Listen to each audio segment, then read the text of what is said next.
Welcome back, boxing fans, to another great show with Sean on boxing.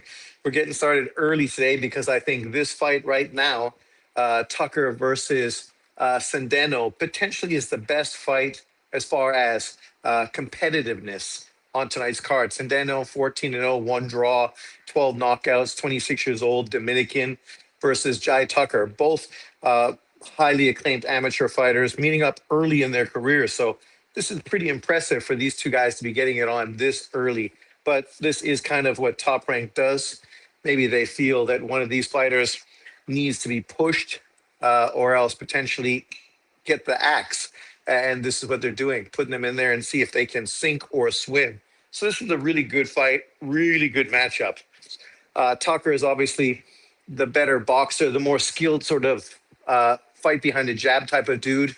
Sandeno, like many Dominican fighters, hard punching, aggressive fighter. 16-1-1 for Jai Tucker. Already been kind of exposed early on in his career for a guy who was a highly touted amateur, but hasn't so far lived up to the expectations. So tonight they're putting him in tough, see if he can sink or swim. This is kind of like what Top Rank did with Brian Norman when they put him in with Santillan, right? And thought, well, fuck, here you go. Show us something. And now with Tucker tonight, that's what they're doing with him. He was up. I'm watching, oh, yes, Ronaldo, Colombia. Yeah, that's on. I was just at the bar earlier today watching England play Panama. Woke up at 4:30, went over to the bar, had a few Guinnesses, and now here I am, boxing. I actually Colombia versus Portugal. That's a fucking pretty great match. Salute to the LGBC and chat. Colombia is a good team. Luis Diaz is a fucking monster. And then old ass Ronaldo, who's played pretty well in his last game. So it'll be interesting to see how that unfolds. Is there a score yet on that game? Tucker comes out quick, throwing some power shots.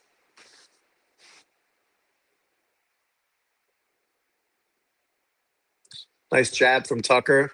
Tucker definitely is the more skilled of the two fighters. But oh, look at him. He's really putting it on this kid right off the bat. Oh, just got caught with a big left. That's the problem when you stand straight in front. He's a big boxer, not a big puncher. So he might be playing into Centennial's hands. We will see. But so far, this fight is exactly what I thought it would be, a fucking really competitive, back and forth, entertaining matchup within the first round.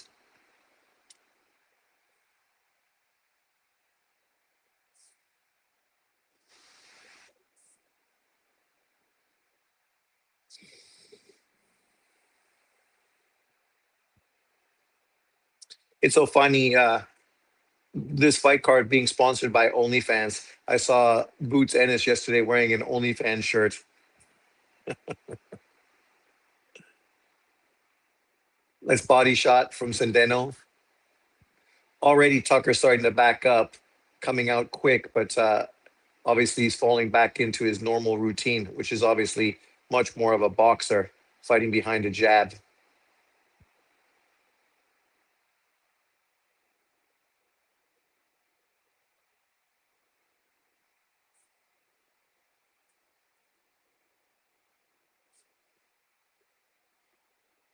Eddie Hearn, Bob Arum, both in the house, seeing which one of their fighters is going to be victorious tonight.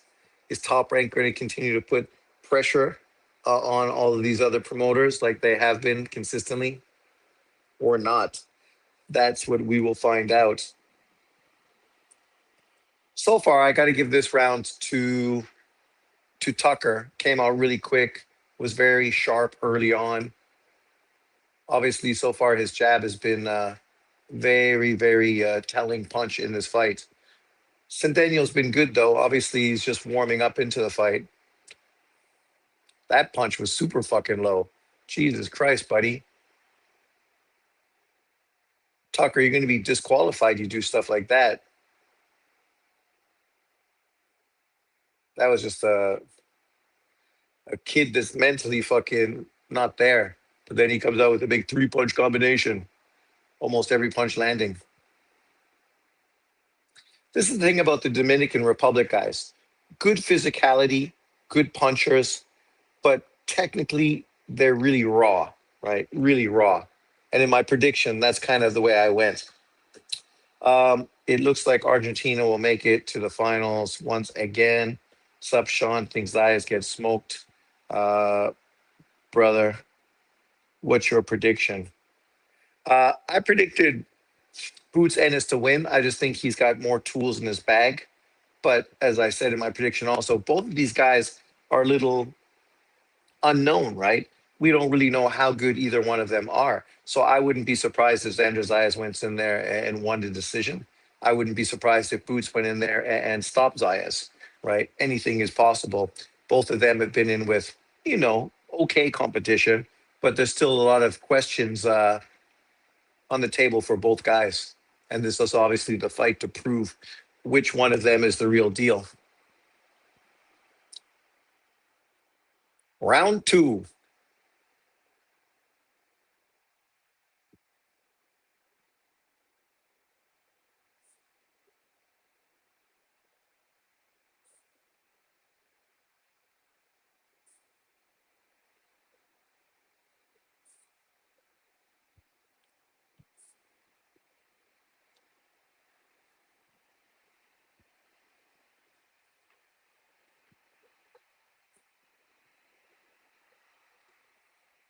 I got a hangnail.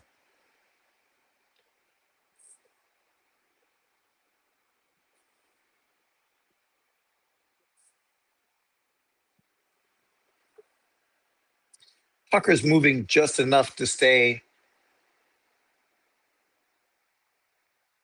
defensively smart, right?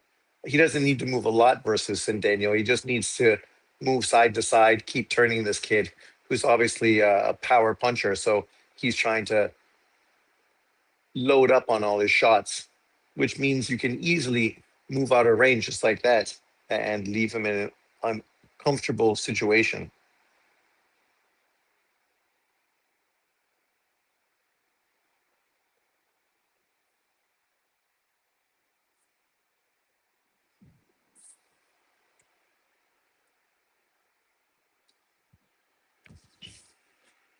We look at Tucker. Obviously, he lost to Nicholas Flaws back in 2023 over an 8-round decision, majority decision. Um, then in his next fight, obviously coming off of a bit of a mental letdown, coming off of his first career loss, ended up having a draw versus Francisco Veron, an undefeated fighter. Since then, he's been in with Troy Williamson, a 23-1 fighter who was pretty solid. And outside of that, not bad opponents, but no killers. Whereas Centennial, he's really been in with nobody really to talk about. Had a draw also in 2023 versus a guy who was 1-0, right? So as far as skill, based on resume, you can see who's been put in with better competition. Maybe a little too early, nonetheless. But those fights, even in losing, you learn, right? Especially when you're a young fighter, you learn what you did wrong. You learn what you could do better. You learn a lot about yourself as well, how you were able to cope with situations. That's a big left hand from Centennial. Centennial got to change his level a little bit more. And that way, at least he's going to be not always fucking in range for the shots that Tucker is throwing. But 2-0 for Tucker. So far, he's fighting pretty well. Uh, I just saw some big news. Canelo versus Mbili got postponed to late October. Oh, really? Why? Injury or what happened? Because they just advertised September, literally during this fight preview. So it doesn't sound like the zone fucking is up to date. Slap the punch, nothing on that. But that one, nice short left hand, sharp, had Tucker thinking about it. Round three.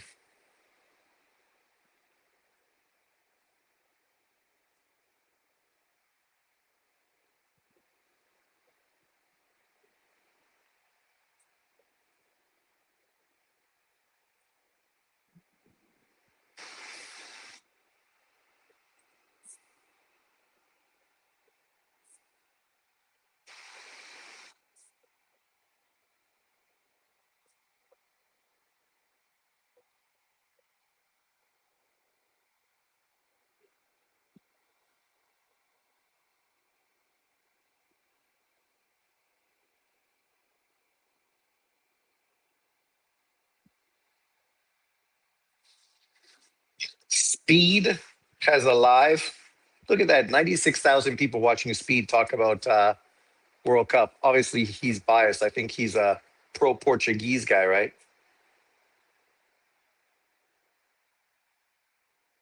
Who am I looking for? Who's that English guy that always does live things? Green, grit. Oh, what's his name?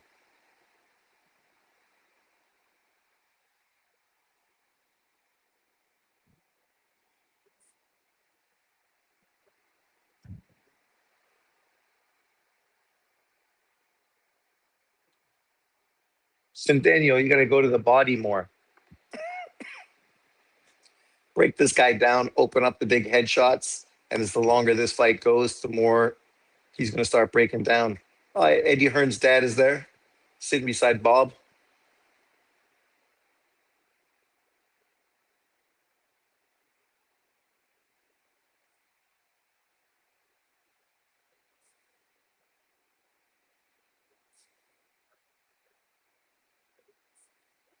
Bob Arum is just staring off into space. Bob's looking good, though, considering he's like 96 or something. Oh, man, you don't want to sit in there, Tucker, and be doing that. This guy's only shot is power shots, and you're letting him tee up on you.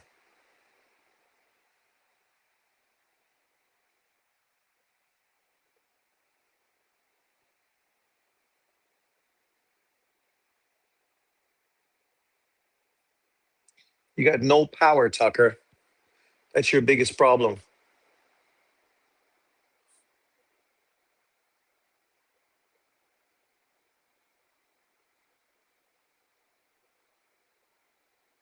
Tucker's getting hit too much this round, even though he looks like he's still winning, but he's making this round more competitive than necessary. Oh, nice uppercut.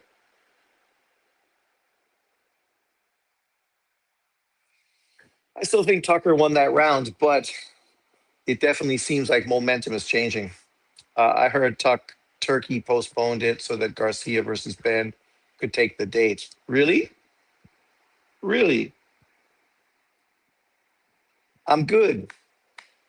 What about you, Brian? Who's the English football guy? Greeny, Green.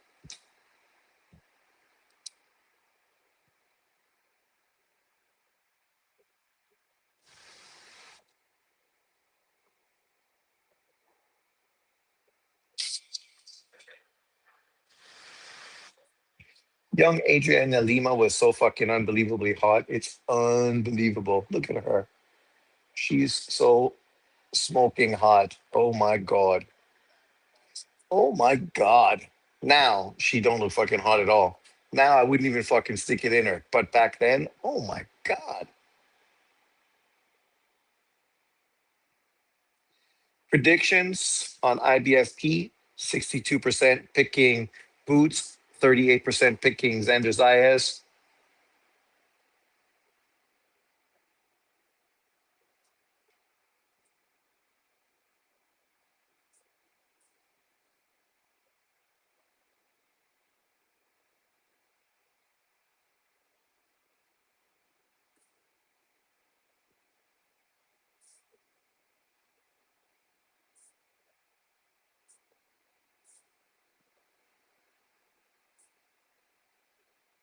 There it is. Still 0-0. Colombia, Portugal. That's football.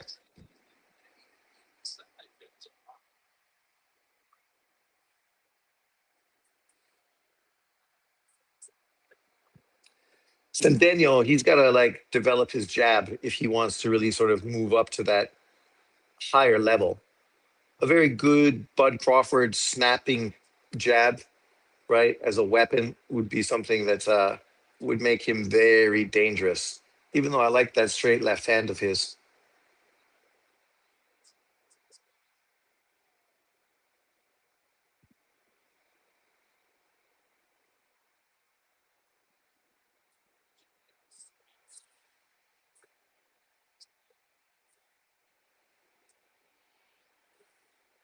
Oh, nice counter shot from Tucker. Tucker got fast hands.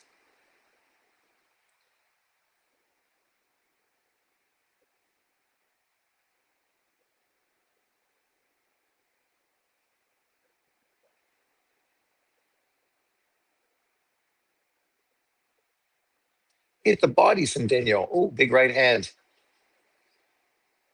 Centennial, you hit him in the body, man. That shit's gonna have big impact on him.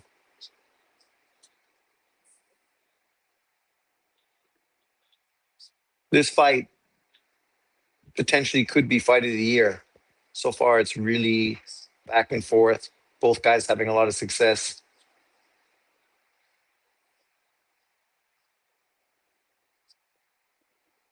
There you go. Uppercut, body shot.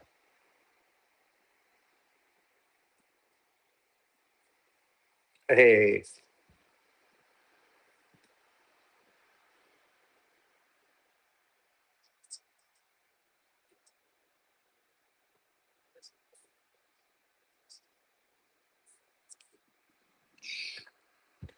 uh, Sean, what do you think about Usyk dropping all his titles? I don't think it's a big deal at this point. He's already made several title defenses of his undisputed, something Bud Crawford never did. Um, right? Like you're paying all those sanctioning fees and then being forced to take fights that maybe aren't the fights at that time you want to fight. So, whatever. I mean, he's earned it. He's won the titles. Apparently, he's going to have one more night and retire. Well, at this point of his career, why not, right? What else does he need to prove in truth? He goes out and potentially beats that kickboxer one more time definitively and then hangs it up. You know, obviously, I would have liked to see him fight Wardley, but Wardley got his ass beat by Dubois. I would have loved to see him fight Ajit Kabial, but Ajit Kabial is not a well-known fighter, right? I mean, obviously, Usyk needs to go to Germany to make that fight really something that would be viable. And for the guy who's the undisputed champion, why does he need to fucking go to Germany? But that's where the fight's going to sell, right? Neither of them are big name fighters.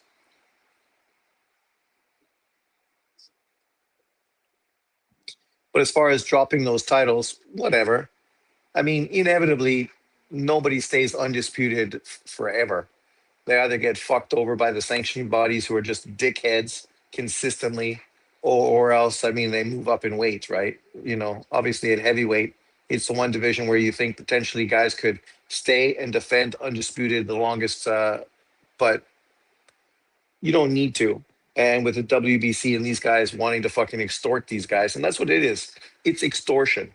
No other sport in the world do you need to pay sanctioning fees for a fucking championship you win, for the trophy or anything else. Only in boxing do you have to pay for your fucking trophy. It's ridiculous. It is literally extortion.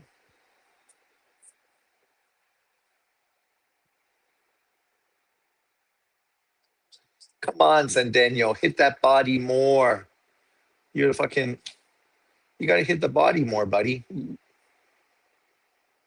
Lower your angle. Lower your fucking tee up on that body.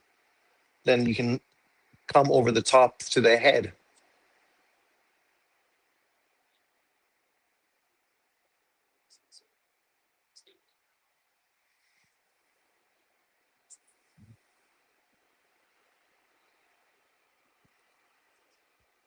There you go. Big body shot.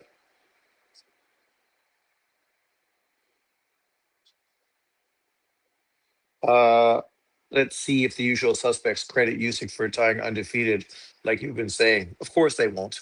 Of course they won't. Just like they don't fucking credit Ricardo Lopez. They don't credit fucking Calzaghe. Why would they credit fucking Usyk or uh, Anui if he does the same thing? Because with them, that's not fucking reality. They just use that to fucking push a narrative, a race narrative, right? And it's obvious because every time the opposite is the situation, then they fucking are totally against it. Bud Crawford deserved to be pound for pound number one because he was undisputed. Now the only undisputed fighter in boxing is Inui. So from their logic, obviously Inui deserves to be fucking pound for pound number one. But once again, they fucking expose themselves because they will come out with all kinds of stupid narratives, move the goalposts fucking all over the place, and consistently expose their fucking racial agenda. Um, Ajit Kabial has had favorable matchups, and the moment he fights someone who can completely move in box, he's done. TS boxing though, dude, we're talking about heavyweight boxing. Who's this fucking guy that's going to move and box outside of Usyk in the heavyweight division? Who's that going to be? I mean, Sanchez was a mover and a boxer, a Cuban school fighter. What did Ajit Kabial do to him? Fucking destroyed him. Destroyed him. And this is a Sanchez who just had a fucking sensational performance against Torres, right? A silver medal Olympian.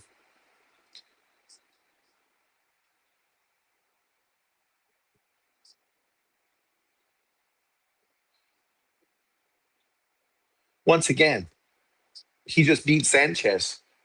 Sanchez, who was considered a top 10 fucking heavyweight, a guy that was on the precipice of getting a world title fight, right? Cabial fucking destroyed him. Sanchez has thus bounced back since then and dominated fucking Torres. Dominated him. Wasn't even competitive. Destroyed that dude. And people actually were picking Torres to win the fight.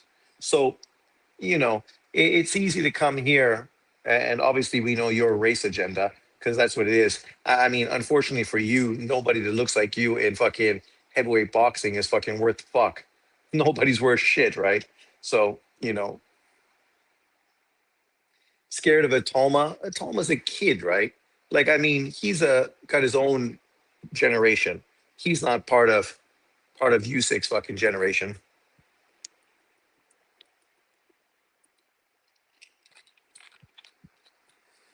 I still think Centennial's got to go to the body more.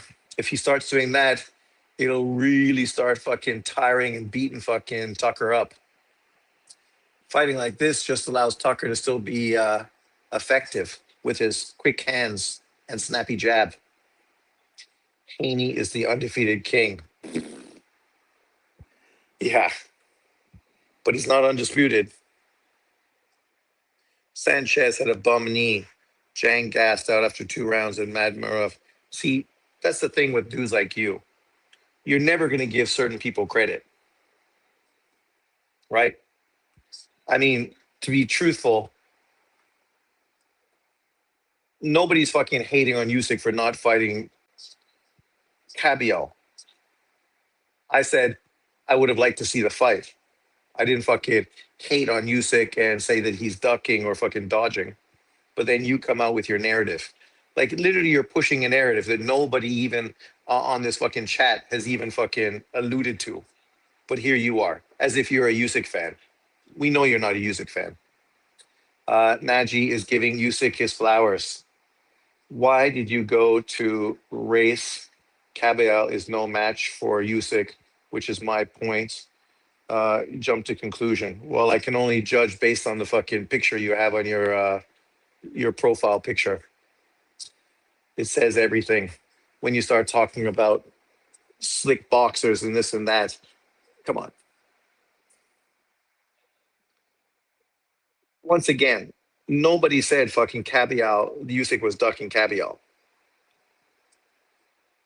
So why are you pushing this narrative, acting as if people are hating on Usyk?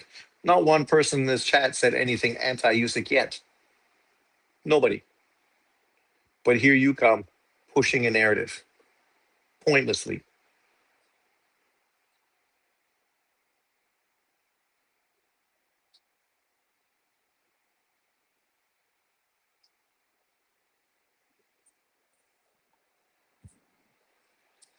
All I say is that's the fight I would have liked to see. Cavial is a great body puncher.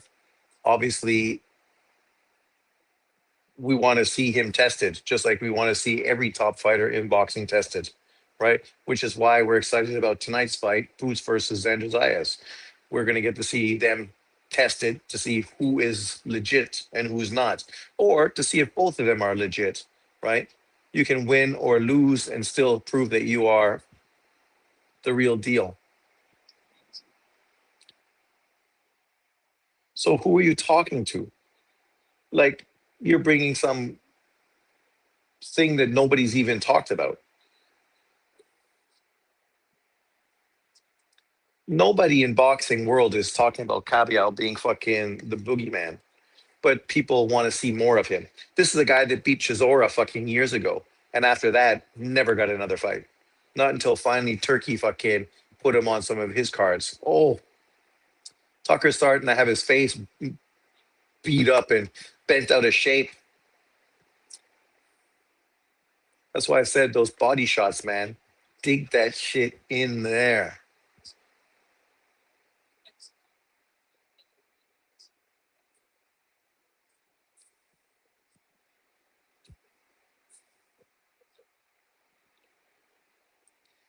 Tucker getting hit too much. Other channels. I don't care what other channels have to say. People are agenda driven, regardless of what channel they may be. They're always going to be pushing fucking this and pushing that, always pushing something. The reality is, Usyk's been the most dominant heavyweight during this period of time, right? People want to downplay, and dismiss this heavyweight generation. But as I said in one of my videos back a little while ago, this generation is way deeper than Muhammad Ali's fucking Frazier Foreman generation. It ain't even fucking comparable. You cannot compare 1972 to 2026 because the depth in the heavyweight division now is fucking huge. You might say the quality at the top is not Frazier, Foreman, Ali. Okay, I mean that's probably true, but that doesn't dismiss, uh, you know, AJ, Wilder, Usyk, Dubois, and Fury as being top level dudes, solid fighters, guys that all deserve some sort of credit.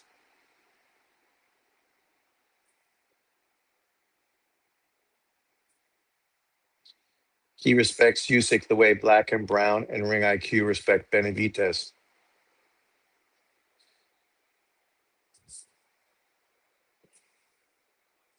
I'm surprised Black and Brown doesn't respect Benavides. It kind of goes against the title of his channel, Black and Brown. Isn't he a Latino? I know Ring IQ is also Latino, but I think Latino. I mean, I think what Ring IQ points out with regards to Benavides is that PBC fucking hype job fucking shit, right? Which we've seen for 10 years now. It's nothing specifically against David Benavides. It's against the same old fucking rhetoric and bullshit that the PBC consistently pushes out. We saw it fucking with Spence. We saw it with fucking Wilder. We saw it with fucking the Charlos. We saw it with fucking everybody, Tank Davis, and now we're seeing it with David Benavides. Benavides, nobody says he's garbage. The problem is with him, he was fucking locked away on an island, protected for the majority of his career. Only started to take on legitimate competition once Canelo Alvarez took over the division and became undisputed, and then basically clout chased Canelo Alvarez as fucking hard as he could. Right? What are you whining about? Did you whine when your fighter purposely punched the guy in his balls? Like, what are you saying? There's heads? Come on. I haven't noticed any fucking extreme head stuff going on. What's up, Sean? Who do you got tonight, and how does it end? That is the question, the $1 million question. I'm leaning towards Boots, just because I think he's got more tools in his tool bag. Uh, but as I said earlier, I could see this fight going one of two ways. I could see Boots stopping Vander Zayas late. I could also see Vander Zayas ended up outboxing to win a split decision on the cards. So neither would really surprise me. Look how close this fight is. Very competitive.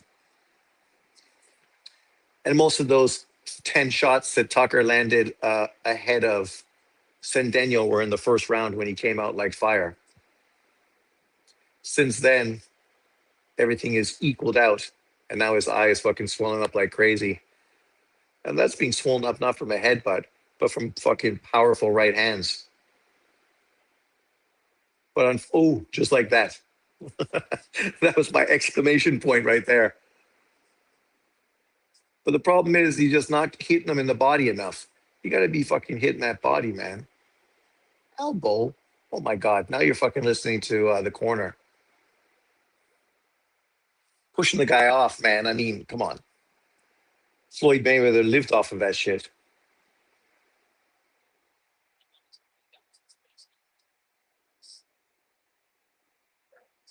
I hope this Portugal Colombia game gets a goal.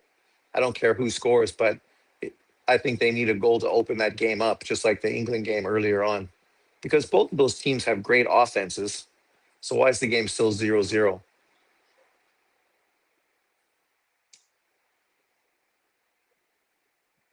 Hit the body, kid.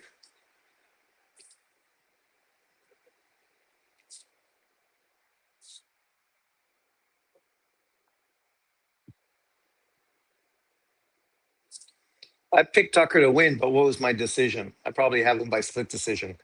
I think that's what I said. Jai Tucker by split decision. Uh, Tucker, split decision. Booth, split decision. Pascal, majority decision. Vargas, seventh round TKO. Whitaker, eighth round TKO. Later on in this fight day, Valenzuela, I have stopping De Los Santos in the ninth. What's going on with that fight? Is that on yet? What time does that start? And where's that fight going to be played? That's a potential fucking fight of the year as well. Their first fight was a really entertaining matchup. I just think Valenzuela is very underrated. I thought his performance versus Gary Russell was very good. The problem was Gary Russell was just fucking unbelievable. Unbelievable. The guy threw a fucking 1,000 punches in that fight, man. Like, Jesus fucking Christ. How do you combat that? Jaime, maybe that's the way Goodfella is fair to Golovkin. What's up, Sean? Who do you got tonight and how does it end? The way John is fair to Lomachenko. Oh, yeah. Wait for the way John is fair to Lomachenko, Golovkin, Roman Gonzalez, Junto Nakatani, Anui, Canelo Alvarez. Oh, sorry, let everyone not black. Let's just put that. It's easier just to say everyone not black. And even then, I mean, he also fucking hates any black fighter that actually gets support from non-black people, which is why he was a anti fucking Shakur, anti fucking Keyshawn Davis, anti Boots Ennis early on. And of course, once they prove themselves, then of course he jumps right on and starts saying that racists hate these fighters. There you go. Big left to the body. More of that, Centennial. The mutant is more of a Junto Taraji Golovkin guy. Yes, he is. He's never even watched a Taraji fight. That's the irony, right? This guy going to tell people about Taraji and how bad his resume is and he hasn't done anything. But literally, he's never even fucking watched a Ken Taraji fight. Never. And the only reason he watched Junta Nakatani fight is because they were on fucking Anui's undercard. Clown College. I think they got fucking Tucker winning too much those last few rounds.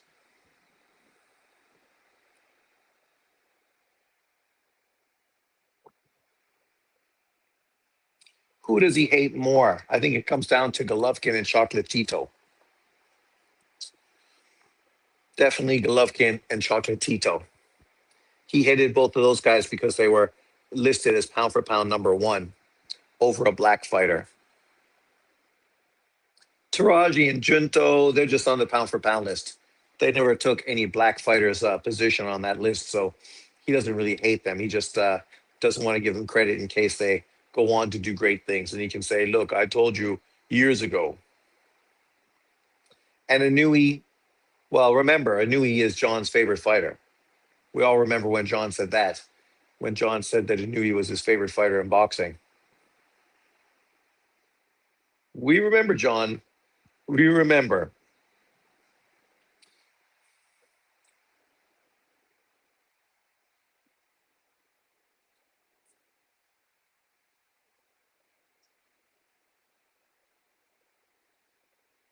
So that's the difference between him and me. When I said Sugar Ray Leonard was my favorite fighter, you've never heard me say anything derogatory towards Sugar Ray Leonard, ever.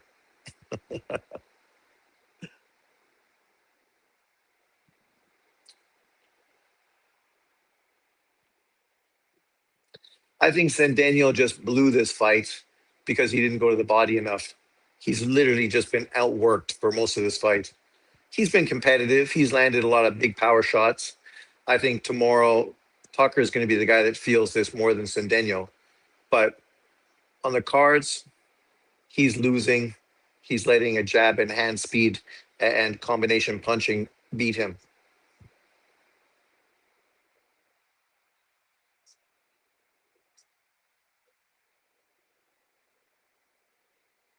Now you're being bullied. Why are you letting the dude do that to you?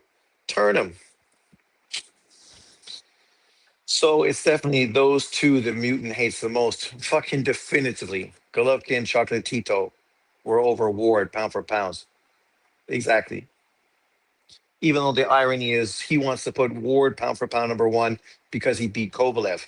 Yet you can't fucking praise Ward being pound for pound number one when literally you spent fucking 2, 3, 4 years hating on Kovalev, talking about how he's a hype job and he hasn't fucking accomplished anything. The best fighter he beat was a 50-year-old fucking Bernard Hopkins. And then go on to say, Andre Ward beat Kovalev. He deserves to be pound for pound number one. So he beat who? Kovalev. A guy nobody said was better than Roman Gonzalez. A guy nobody said was better than fucking Golovkin. Ever did people say that. Sean, you should make a list of the most overrated fighters just to counter John's list. I'm sure I've done that in the past. He has to show Loma a little mercy because that's the dream's best win. Well, that's it now, right? Now he praises the dream for beating pound for pound future Hall of Famer. What are you doing, Tucker? Like, dude, you're gonna get fucking disqualified, man. It's the 10th round, dumbass. Like, what's wrong with you? Yeah, whatever. That's the ref's fucking decision, right? What are you doing? You're winning the fight and then you're gonna make some boneheaded fucking move?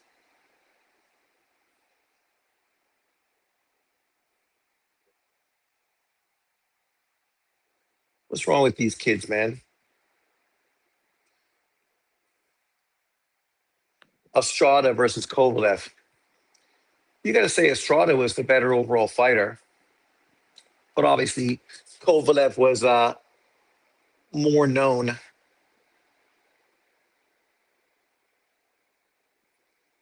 because nobody in America watches the smaller weight fighters. So then they act like, wow, the competition they fought was better. No, it's just you're familiar with them. Just because you're familiar with people doesn't mean they're better. That's like saying if Japanese fighters had the top 10 pound for pound fighters all Japanese because they're familiar with them and they know who they fought, but they don't know who those Americans are and who they fought. It would be equally as fucking retarded. Like UK fans, they love UK boxers. But you're gonna put like fucking five UK fighters on there just because you're familiar with who they fought? I know everyone he's fought. They fought fucking tons of great guys. I know all of them. Okay. And just because you know them doesn't make them fucking sensational. Like John just made a video criticizing Ken Shiro Taraji, but yet one of the fighters who is a top 15 pound for pound fighter right now is a guy that Taraji beat, knocked out in 3 rounds. Obviously, knocked out Taraji to become a champion. Since then, moved up in weight, became a champion in the second weight division. But Taraji knocked that dude out. That guy has went on to become a two-weight unified world champion in two weight classes. The same thing Boots Ennis is trying to do today. Taraji's opponent already fucking did that, right? Already did that, and currently has defended his titles like 3, 4 times. But if you're stupid, Americanized, and you don't want to give credit to people that don't look like you or don't come from the same country as you,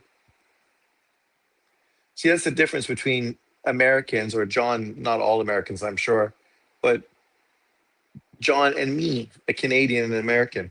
I grew up a Canadian, so of course I supported boxing that was non-Canadian. He's American. He's never supported boxing that was non-American.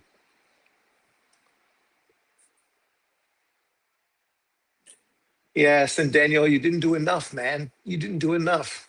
You could have fucking worked that body more, but you just didn't. You literally fucking gave the fight away. Not that you gave the fight away. Tucker fought good, but got hit a lot. Well, Ward definitively beat Kovalev the second fight, but that fight was clear that Kovalev was also fucking mentally broken at that point, right? Alcohol, fucking mental fucking instability. He was like literally Ryan Garcia versus Devin Haney in that fight. The first fight, the fight that fucking broke him mentally, is the fight where definitively Kovalev fucking won and got fucking robbed on the cards. Kind of like Lomachenko, how mentally he was kind of fucking broken after losing to Haney in a fight definitively that I feel he won. Golovkin, everyone felt Golovkin definitively beat Canelo, right? The problem is when fights like that, life changing, huge fucking fights go against you when you feel super confident and boxing fans also feel confident you won. Mentally, that's tough on you, right? It's easier to get beat and bounce back knowing the other guy was just better than you. But in a fight where you feel you were the better fighter, but still you fucking got robbed on the cards, that shit's not easy to fucking deal with. Rolly beating Ryan must be one of the greatest wins because of popularity. Exactly. Well, now when they talk about guys like Tank Davis and try to fucking hype up his career and his resume, they go, look, he fought world champions Ryan Garcia, fucking Rolly Romero, fucking Isaac Cruz. So you don't want to give Junta Nakatani, Kenshiro Taraji, Roman Gonzalez, Golovkin, not so much Golovkin, but Anui credit for beating world champions. But then you want to come here and fucking hype up world champions that Tank Davis beat. But you don't see the hypocrisy with it. Yeah, he beat guys that went on to become world champions. That's good that guys went on to become world champions. But you don't give the same credit to non-black American fighters. It's not like fucking Ryan, Rowley, or Cruz have proven to be fucking historically great fucking champions. They just guys that became belt holders, right?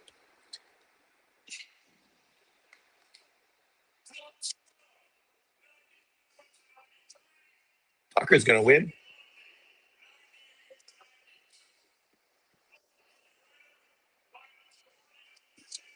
Jordan. I split decision.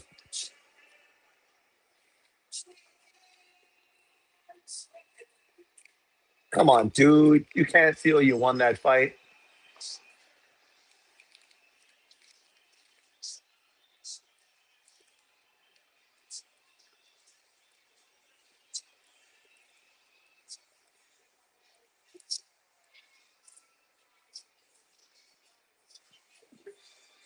Judges are terrible. Judges are terrible. I think Tucker won that fight just because Daniel didn't put in the body work that he should have put in. Yeah, outworked him.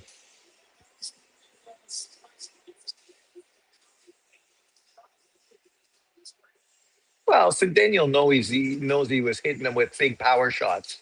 right? And didn't feel like he was getting hit by big power shots. So in his mind, he was landing the more effective punches.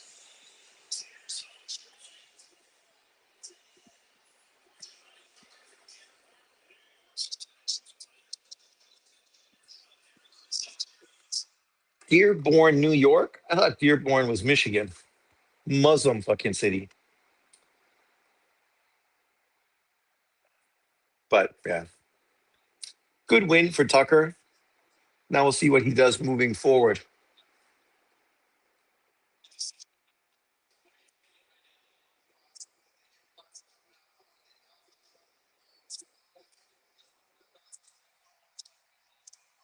Fucking Portugal, Colombia, fucking 0-0 draw. That would be disappointing. No goals from Ronaldo.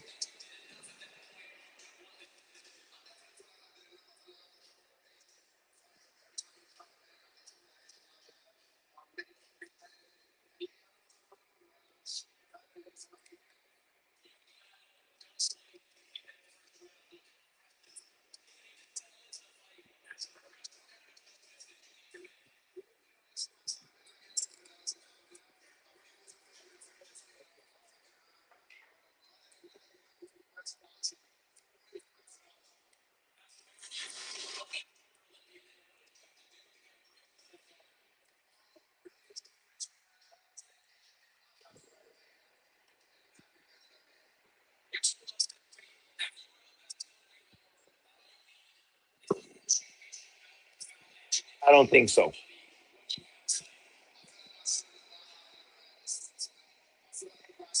I think Earth Lara would beat you, and he's 40 something years old. What's up, Bobby? Yeah. What's the problem, right? Centennial needed to change levels more so he wouldn't have got hit so much with those combination punches and the jab and fucking dug that left hand to the body more, which eventually probably would have had a big impact on Tucker leading into the fight. But he just kept allowing Tucker to do what he was comfortable doing. How are you going to win when you let a guy do what he's comfortable doing? Inevitably, that's going to lead to your fucking demise. And it did. Even though Daniel, he can learn from this. He's still a young kid as well. Go back and watch this fight, replay and see that he could have done a lot more body work. He can utilize his jab far better. And if not your jab against a guy like him, keep your hand up to block his jab. Throw those straight lefts down the middle. Fucking Tucker is open for the straight left all fucking day, every day. Who Tucker looked like? He looked like somebody. Uh, a big guy, heavyweight.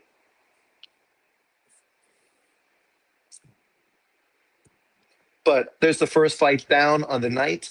Three more to go. And unfortunately for Portugal fans, fucking Portugal, blowing this fucking game. I didn't know Boxing Gems went live.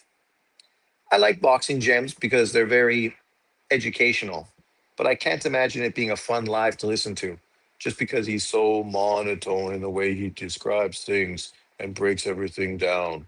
Yeah, well, it should be easy win for Ben Whitaker. Ben's in with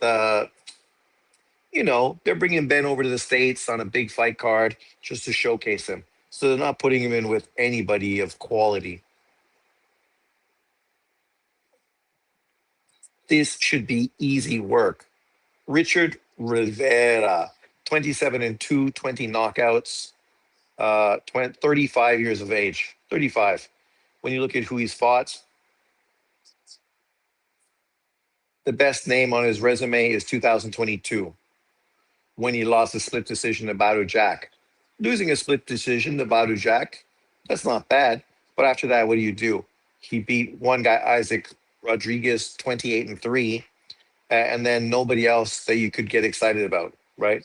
17, 8 and 1, 11, 11 and 1, 8, 0 and 1, 17, 8 and 1, 6 and 5, 28 and 3, 13, 3 and 1, 26, 3 and 3, Badu Jack, who he got beat by.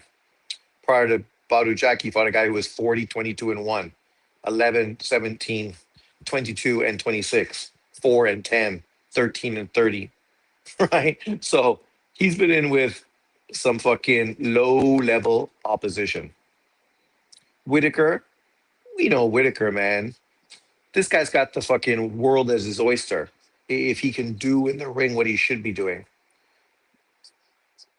he was taking on better competition in 2024. I fought 12-0, 23-6, 23-6-1, Cameron two times, 19-1, 21-4, right? Obviously, early on, they kind of, you know, brought him along slowly. 13-6 and 11-2-1, not so bad. Undefeated fighter in his second fight, 6-0. But just because you're undefeated doesn't mean you've been fighting anyone that's worth talking about. Uh, Game just ended 0-0. I saw that. That's disappointing. They needed a goal to fucking open that game up. Because with those two teams, it could have been a really exciting game. I'm glad I didn't stay at the bar to watch that. Because this fight was far more competitive than that fucking football game. It was super intense game. Well, it would be, right. Both guys trying to fucking score. Both teams really good. Diaz, ex-Liverpool player. That dude, man, it was terrible that Liverpool ended up fucking selling him because he was fucking exactly what we needed last year. That creativity, that speed, something Gakpo fucking did not bring to Liverpool. For Portugal, what a team. Portugal's team, the depth in Portugal football is insane. The fact that they still have to start Ronaldo, who's 40 something years old, he should not be starting. He should be coming off the bench. They got way better players that they should be playing ahead of him. The youth, the youth, right? The youth should be what they're chasing after.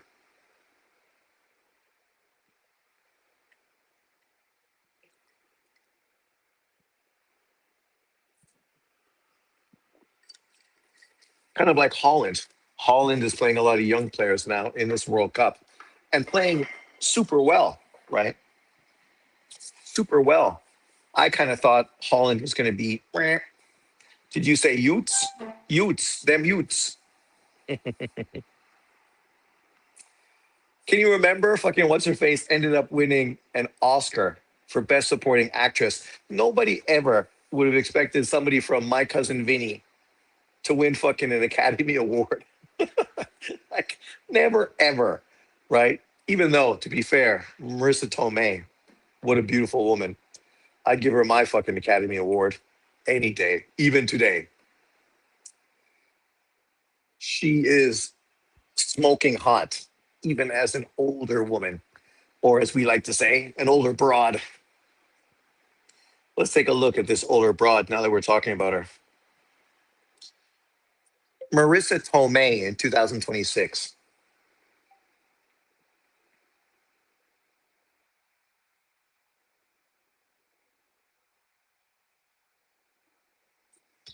Yeah, she's definitely older.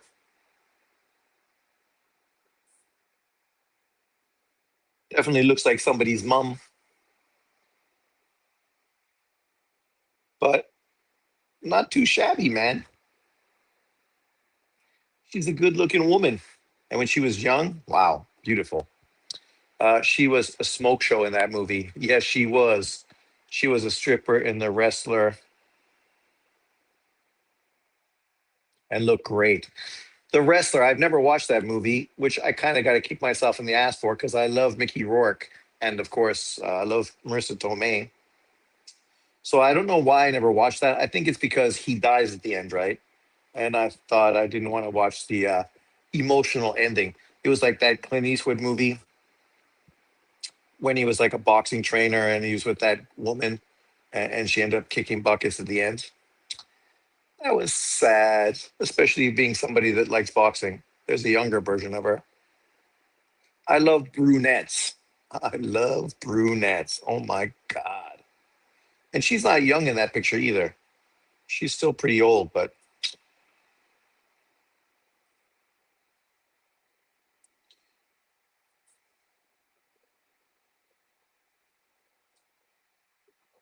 still wearing a belly top, no bra at that age and still fucking pulling that shit off well.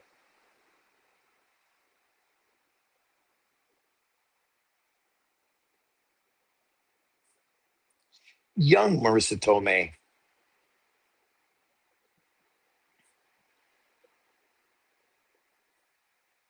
Young Marissa Tomei.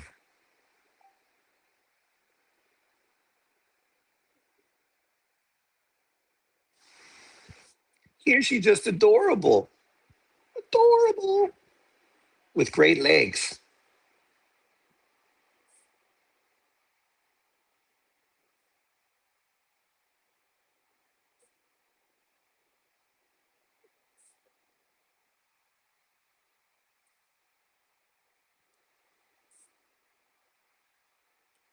Here we go. My cousin Vinny. My cousin Vinny. Hey, Vargas. Terrible fucking haircut. But a great fighter. Super exciting. My question is, why is that kid wearing a fucking Brazil shirt? Shouldn't he be wearing fucking Mexico? How's he gonna get the Mexican fans to support him when he's wearing a fucking Brazil shirt? Like, if you wore a U.S. shirt, okay, okay, you live in the States, you're American, but you're trying to get those Mexican fans to support you. You should be wearing a fucking Mexican kit. Brazil, man, that tells me you're just a fucking casual. Who's supporting Brazil? Brazil, shit, they won't do nothing this year. You heard it here first. Actually, if you've been listening to any breakdowns for World Cup, I'm sure you've already heard it many times. My ball biological clock is ticking like this. Your biological clock is ticking. Aren't we all? I was just listening to one of those TikTok sort of videos, and they're talking about the best songs of 1992 or 1994, one of those years. And I'm like, that was fucking just like yesterday. That's not that long ago, 1992. And then I listened to the songs, all fucking killers that I grew up listening to, all watching on Much Music in Canada. When Much Music first started in Canada, it was great. Obviously, we couldn't get the U.S. version. What was that? Am I right? Was Much Music American or is that Canadian? Obviously, the American one probably sticks in my head more than the Canadian one, but now it's so many years ago I can't even remember the specifics. But then you think 1992. They said it was like 40 something years ago. I'm like, fuck me, man. Time fucking is flying, flying. 40 something years ago. That must make me almost 60. Atoma, Hergovich. What a great matchup that's going to be. I was just looking at the pay-per-views coming up, and obviously that was coming up, and then AJ versus a dude I've never heard of. I'm like, who's going to pay for that fucking AJ fight? They better have a good undercard, because for me to pay to watch AJ fight that dude, I ain't fucking interested at all. Of course, I'm interested in AJ fighting Fury, but this fight, they should have just put that fight for free, giving fight fans like, hey, thanks for supporting us. You're making us pay for AJ versus some bum ass dude who I've never fucking heard of. Literally. And we're all hardcore boxing fans. But I've never heard of that fucking dude. I don't know who he is. I've never watched him fight. And you want me to pay for pay-per-view? Come on, man. Come on. That's ridiculous. 54 here, my brother. 55 in November. Feeling every damn year of it. Laugh out loud. Yeah, you don't have to tell me.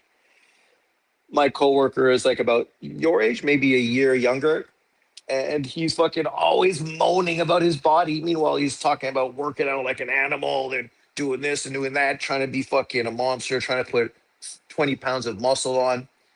And I'm like, dude, at your age, like, you don't want to work out that hard. It's just going to lead to more fucking injuries. Now his wrists are both fucked and he needs surgery on both of them. I'm like, dude, you get surgeries on your wrists at 50 fucking 4 years old.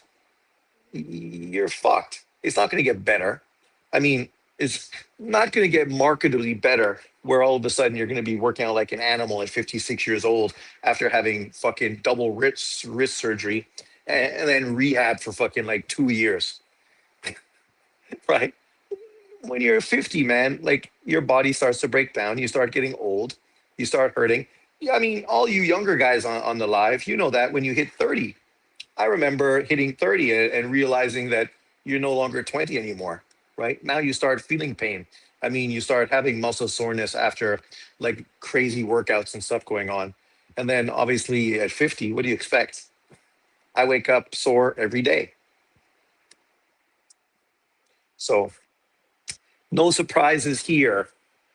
That's why when people talk about me working out, I'm like, I do some push ups, I hang off a bar, I walk as much as I can, which could be better, but we've been getting a lot of rain recently. But generally, I try to walk 15,000 steps a day if it's not wet outside. Because really, in your 50s, what's the best thing you can do? Some stretching. They say do muscle, do weight workouts, but your wrists are fucked. If I start doing too many push-ups, my wrists start bothering me. You start doing too much, my shoulder starts hurting me, and it becomes more detrimental than just fucking not doing any of that stuff. Walking, hang from a bar just to stretch out your spine and your shoulders. Do some stretching, easy stretching, not pushing yourself like doing crazy, right? I'm trying to follow all the Chinese people I see every day.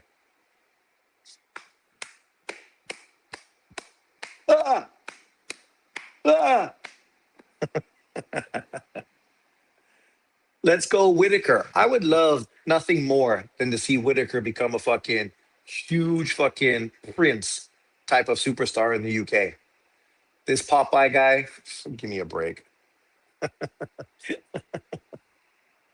Come on. Popeye the Sailor Man, fucking eating spinach. Like, the people who watch boxing don't even know who Popeye fucking the Sailor Man is. They're all too young to even know who that is.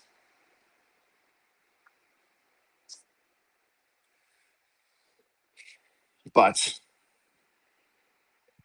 Ben Whitaker, we know him.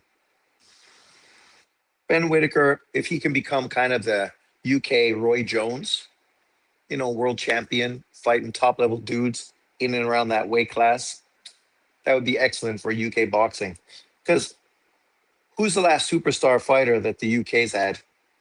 Like literally, Ricky Hatton, right? Probably the most recent. Really, I think Marissa Tomei got more attractive when she got older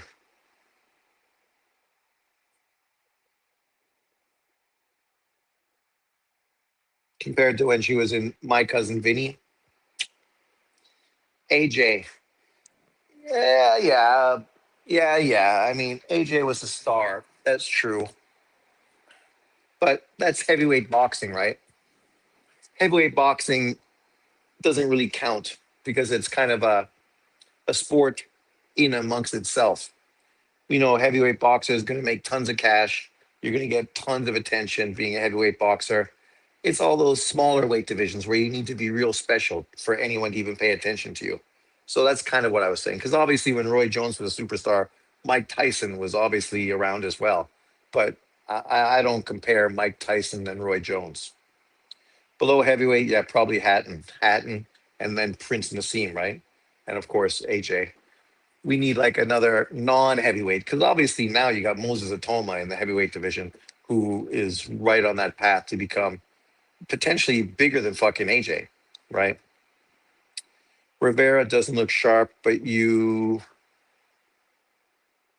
oh, Rivera doesn't look sharp, but you never know. Moses and Whitaker can be huge. It would be great for UK boxing, right? Moses Atoma, dominant fucking. Why you got a pot belly? Did Popeye the Sailor Man have a pot belly? Uh, but Moses Atoma dominating heavyweight boxing, and then fucking Ben Whitaker at light heavyweight. And light heavyweight, when Ben Whitaker potentially can be a champion, could be fucking literally the best division in boxing. Think about it. When those 168-pound fighters move up, right, to light heavyweight, obviously we know Bivol, Better BF, Those guys, they're coming to the end of their career. Yard, Buatsi, Smith, Bivol versus Smith, right? That's a great fight. I saw Ring IQ sort of downplaying it, but I think, fuck, man, I think that fight's more intriguing than a trilogy fight with Better BF. And I love Better BF, but we've already seen that fight twice. I would love to see Bivol against somebody different. Seeing Bivol against David Benavidez or versus fucking Smith, I think those are great fights, really interesting fights, right? Now we look at the 168-pound division, all those dudes potentially moving up to 175. Fuck me, man. That's a lot of talent. And by the time they move up to 175, we're really going to know the, what do you call it? The chaff from the rice or the chaff from the wheat. Yeah. I can't listen to the song.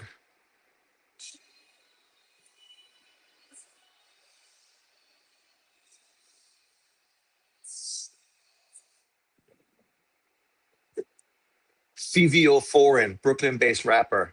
Never fucking heard of him. But you think about Shiraz, Iglesias, Pacheco, maybe even Billy with a fucking Canelo Alvarez victory, uh, Martinez, potentially Berlanga, but who knows if he'll even be fucking worth talking about, right? Quite a few, and there's still other guys as well who potentially are going to move up and potentially be better. UK rappers suck. Well, I don't know. I never really listened to too many UK rappers, but I think American rappers now suck. Like, who's the best new rapper in America that is like really popular? Shiraz best at 168. Well, he wasn't the best at 168 because he fucking got embarrassed by Adamas. Sean, what is your last prediction for Boots? I got Boots winning uh, by split decision, just because I'm not sure if he's going to be able to stop Sanders Zayas. I don't know how much his power is a real thing. I like Andy Lee better than, let's say, a Ben Davidson. Me too. Me too. I love Andy Lee. I think what he's done with fighters has been great. Boots late TKO or potentially Xander Zayas by split decision. But Ben Whitaker moves up. You got all those other fighters in and around that light heavyweight division. Light heavyweight could be the best division in boxing. Fucking Popeye the Sailor, man. Tacky, man. Like, you can't come up with something more interesting. I'm rooting for Xander Zayas. I think for him, a 23-year-old kid stepping up to take on a dangerous opponent like Boots, man, you got to give that kid fucking tons of credit. For Boots taking on him, that's a no-brainer. Like, you're winning potentially two world titles fighting a 23-year-old kid who is not the most proven out of the fighters at 154 pounds, right? I mean, right now, I don't think anyone has Xander Zayas the number one fighter in boxing. Let me just see what Ring Magazine's rankings are. Like, I think Ring probably fucking has Boots ranked higher than Xander Zayas in their fucking rankings, even though Boots don't even have a title. I could be mistaken, so I'll just check. What are Ring Magazine's current 154-pound rankings? Super welterweight.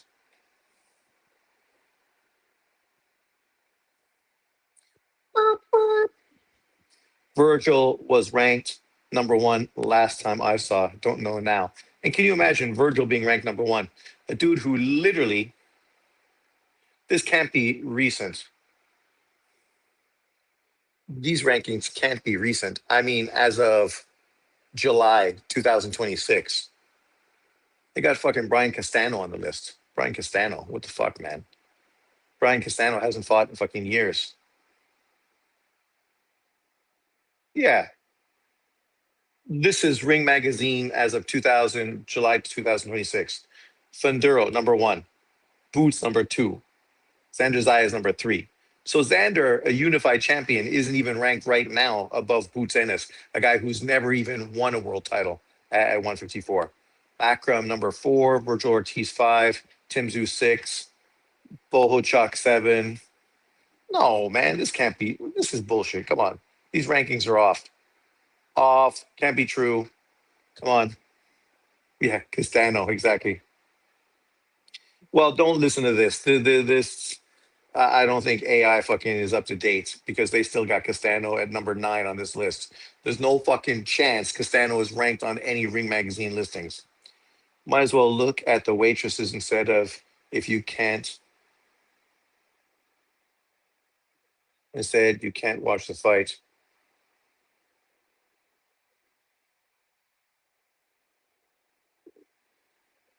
How much does it cost for you guys to watch it? Can't you watch it on pirated fucking stream? In Taiwan, what did it cost me? 700 NT, which is $18. So $18 to pay for this pay-per-view, as well as my account, which is right now. But here we go. Popeye the Sailor Man getting knocked out in four, even though I think I said seven on my prediction.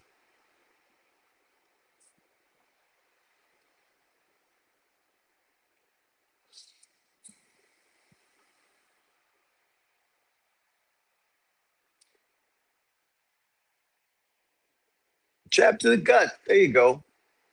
Jab to the gut, right hand to the chin.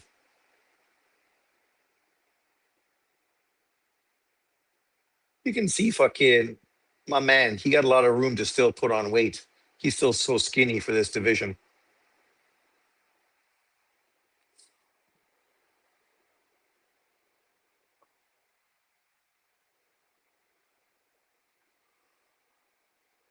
I definitely think a trainer like he's got right now is perfect because that guy was also a fucking long power puncher. Popeye kind of looks like Rolly Romero. Nice jab to the gut. Nice jab. Nice right. He's such a prick, eh? Such a prick. Like that's why he's going to be successful because just as many people would love to see him get fucking flatlined, knocked out, as people would love to see him win. So that's going to be a big thing. Obviously, Americans, for the most part, would probably love to see him get knocked out. But even in the UK, a lot of people fucking don't like him. He's just cocky as fuck. But I think that's okay for the UK. They need somebody to fucking bring a little bit of swag.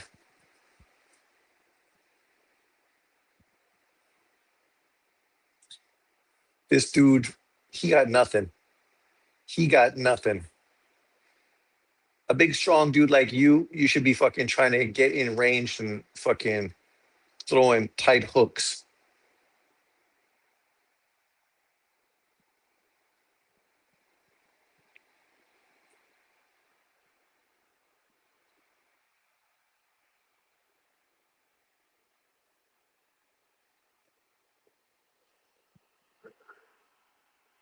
Mm. I woke up too early, 4:30.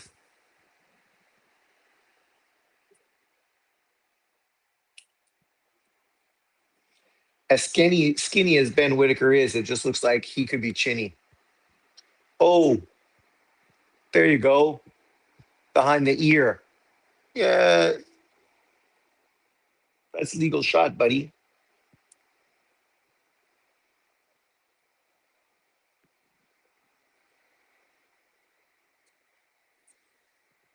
Rescue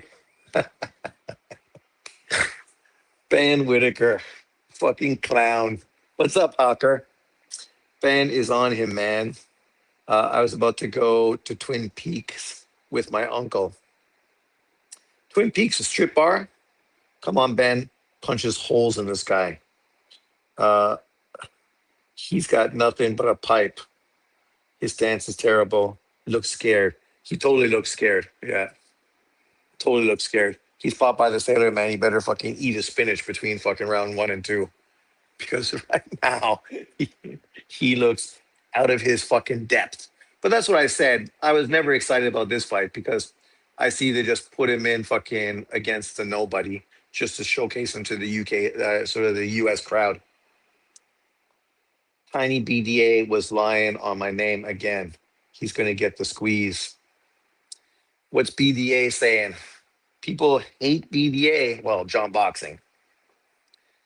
I never had a problem with BDA. Some of the people on his panel, oh, I thought were full of shit.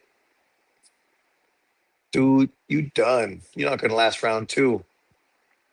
I should have been more optimistic in my prediction. Round seven. Oh my God, ref. You're stopping it right there so quick? Man, that's a fucking UK stoppage there. That shit's softer than fucking Charmin, man. Softer than Charmin.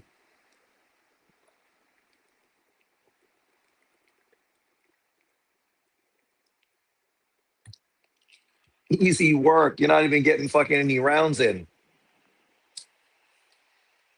BDA streams were good today.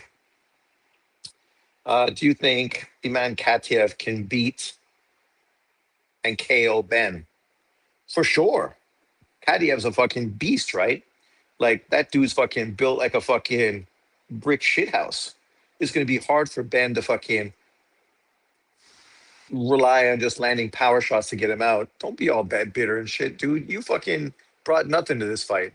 Literally from round one, you didn't look like you're fucking interested in doing fucking anything.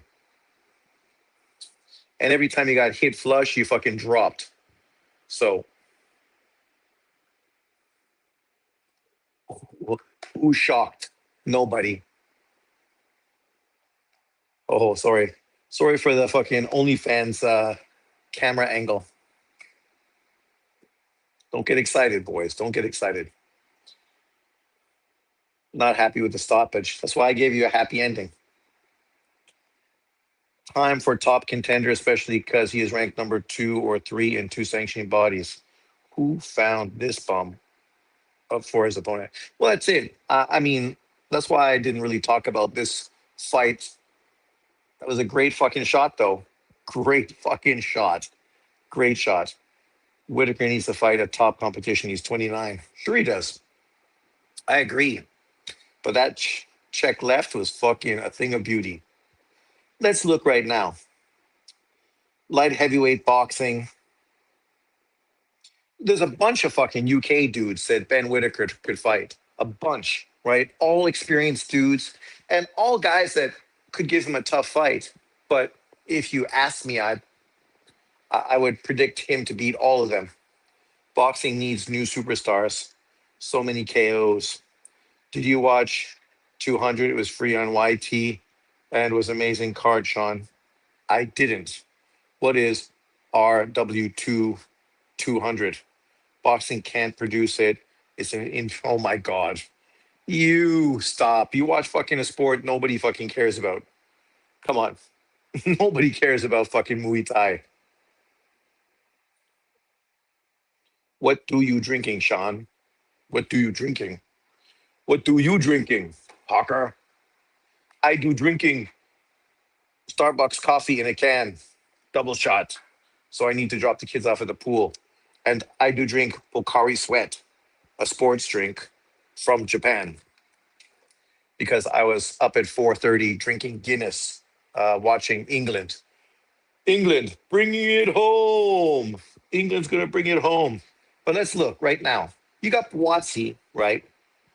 Watsy, a UK fighter, would be a fucking real high level opponent. But I think fucking Whitaker can beat him. Then you got Willie Hutchinson, would be a great opponent. These are all UK dudes, right? You match him against any of these UK guys, it's all going to be fucking successful. Get a lot of hype in the UK. Then, of course, you got Craig Richards just underneath of him, Zach Parker, Anthony Yard, Zach Chile, right? That's 1, 2, 3, 4, 5, 6 UK fighters. Any of those opponents would be fucking a step up over everybody who's fought so far.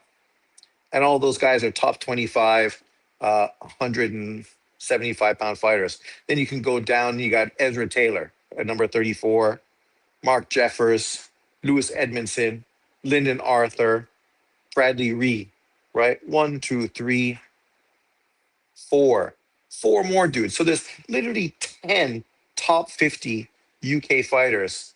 You could throw fucking Ben Whitaker in against any of them. It'd be not bad. Ray, 22 and 2, never been knocked out, 28 years old, lost the majority decision to Lyndon Arthur, beat Liam Cameron. Liam Cameron, who fucking Ben Whitaker struggled with, right? So, that might not be the number one opponent people want, but not bad. Oh, what happened? Then we got Lyndon Arthur. Obviously, Lyndon Arthur, very experienced fighter, just lost to Lewis Edmondson. So then you might as well fight Lewis Edmondson. He did beat Liam Cameron, split decision victory, right? So then we got fucking my man there, Edmondson. So then we pull him up. Lewis Edmondson just won 12 and 1, three knockouts, no power. Kind of a perfect opponent for him. UK name, fighter coming off of a big win versus Lyndon Arthur. Not much power, so you don't have to worry about, your young fighter getting caught. Beat Dan Aziz right back in 2024. So, and just beat Lyndon Arthur. Two solid opponents. It's called a toffee royale. What kind of alcohol are you? Do you put Royal in your coffee?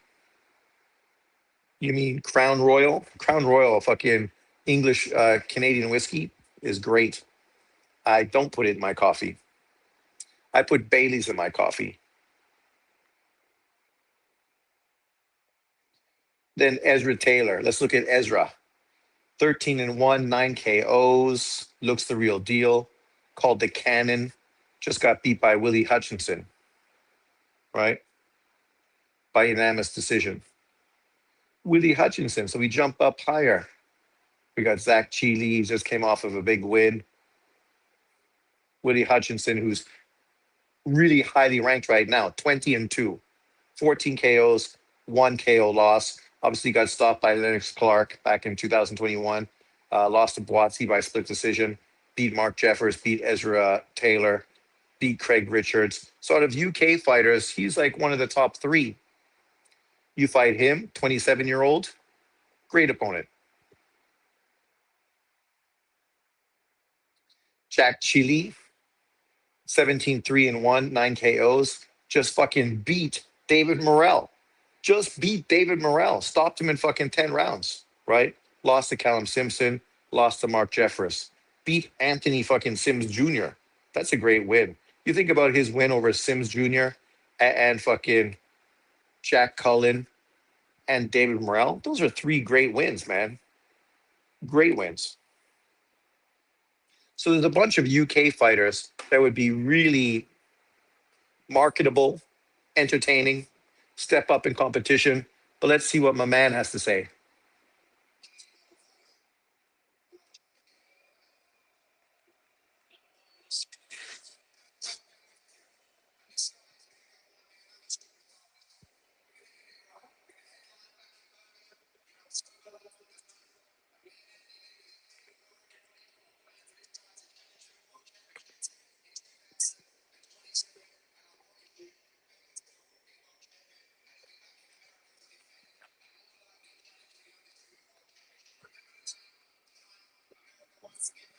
Marketable.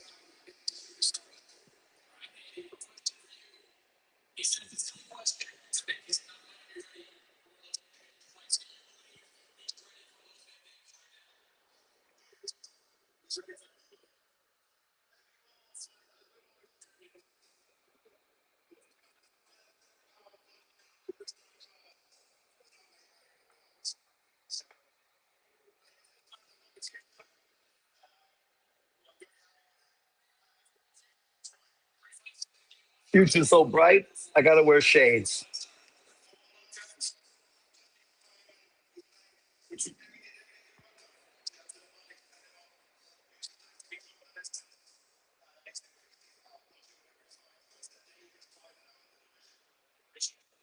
Tommy Hearns.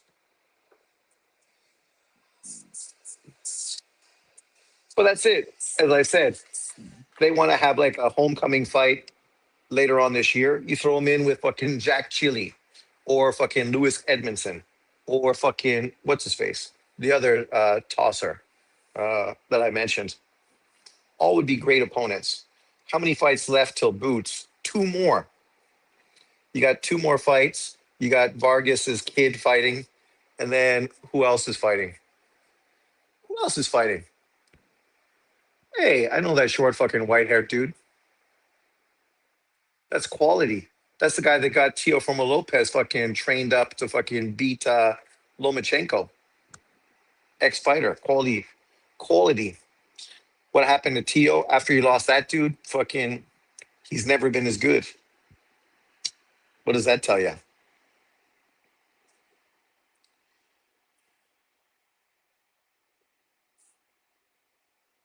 Ah, fucking the Venezuela fights tomorrow morning.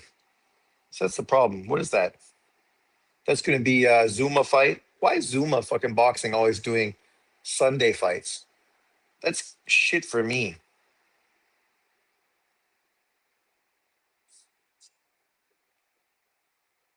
Oh, no. One more fight. Sorry, I'm wrong. Only the Emiliano Vargas fight versus Bryce Mills, and then Xander Zayas versus Ennis. So that shit's right on us. One more fight. And the Bryce Mills fight, Vargas fight, probably ain't going to go long anyway. Bryce Mills, 22 and 1, 9 KOs, so not much power. 24 years old, young kid. Fought not bad opponents. His career, they moved him pretty well. He's been in with solid competition. No killers, but right, they just been building him up to today, where he's in with a potential superstar. Vargas, 17 and 0, 14 KOs, 22 years old. Obviously, has been in with much better competition. But when you look at the way his career has been built up, he took on real low level competition earlier, but he's younger.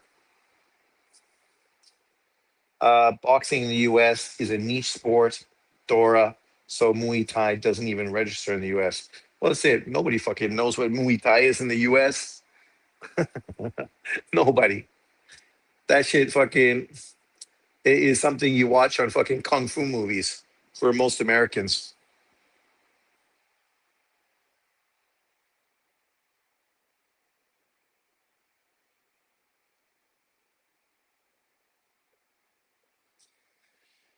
Ben,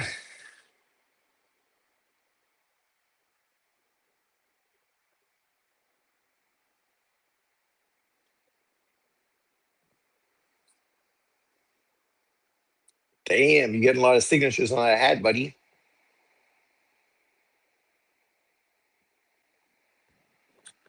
Yeah, you gotta sign the kid stuff. You know that man, he's just trying to market that shit to sell it on fucking eBay. Uh, but yeah, who's she? Well, go back to her. We don't want to listen to these two. That woman and that guy. Why they got this couple on fucking live? We don't need to listen to either one of them. Go back to the sexy girl talking to Ben Whitaker. Like, look at this girl. Man, she's like somebody's auntie fucking talking about boxing. Nobody cares. Nobody cares. Literally.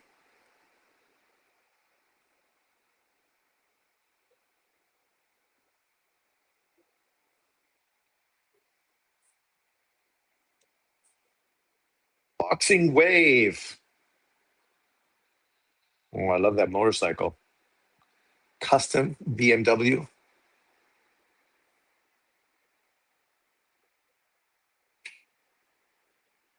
Way too expensive. BMW bikes, fucking ridiculous. DEI. Yeah.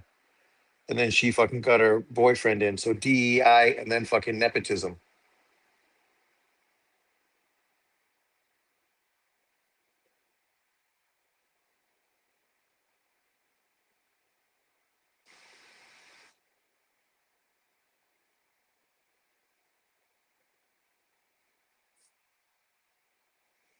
Ben Whitaker, winner.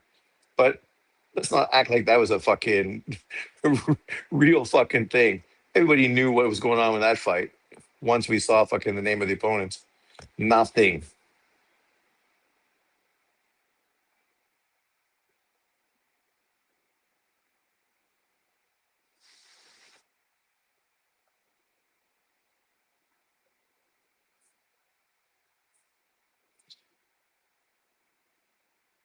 Andoni Iriola wants Chima Andres. Who's Chima Andres? Anyone know that kid? Never heard of him.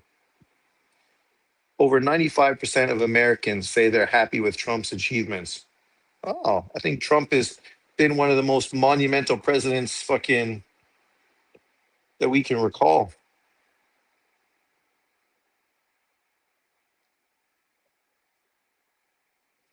Doesn't mean you have to like him, but you know, you can't fucking ignore reality either. Transfer news: Jones going to Italy.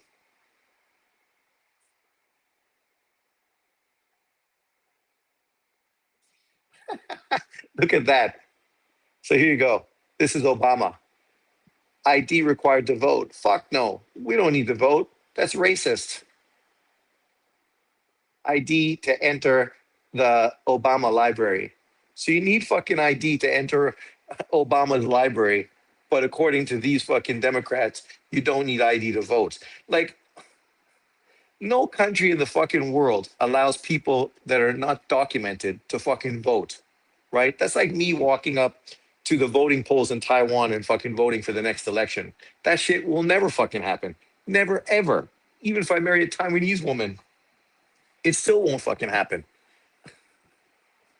But you're gonna have illegal immigrants voting fucking for the government. Come on, without ID. Like, people are fucking stupid, man. Moronic. Like, it's the same when they act like illegal immigration is not illegal. No, it's totally fucking illegal. If I was illegally in Taiwan, they'd fucking find me and deport me. That's what would happen. All my stuff is here. My dog is here. That don't fucking matter. You're getting the fuck out of the country ASAP. Bye. Don't I get to go to court? No, you don't get to go to court. You broke your fucking visa. You're fucking not here legally. Get the fuck out. Every country in the world is the same. I mean, even fucking third world countries. You go to the Philippines, they're gonna fucking deport you as well. Like, you know, like, come on, people. Oh, do we have to listen to this fucking clown? Oh my God, he's fucking.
I don't know why DAZN put fucking this cringe dude fucking on their show.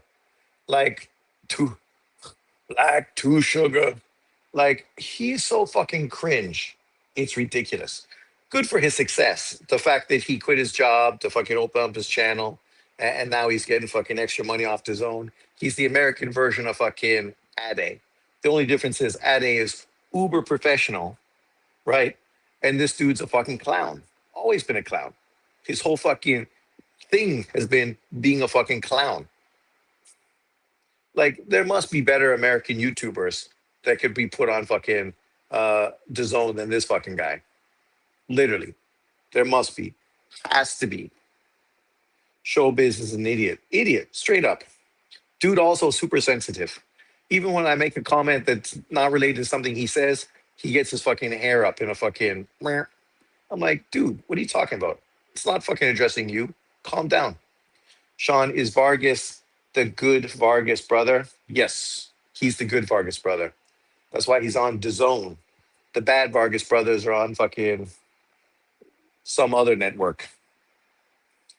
Showbiz was making good money before doing boxing commentary full time. Sure, he was. Yeah. Being a clown, getting a bunch of casuals to fucking support him, right? Putting Clarissa Shields on fucking the pound for pound list. Literally, there's no fucking buddy on the pound for pound list Clarissa Shields would beat. How can she be on the list? But you're putting a woman on the list just to be a fucking clown. Like, you could put out a woman's pound for pound list. Why do you need to put a woman on a man's pound for pound list? I'm going to put out a woman's pound for pound list, and pound for pound number one is going to be fucking Inui. Like, how cringe is that? No different. Did you know Showbiz before he blew up? Yeah, I followed Showbiz when his channel just started.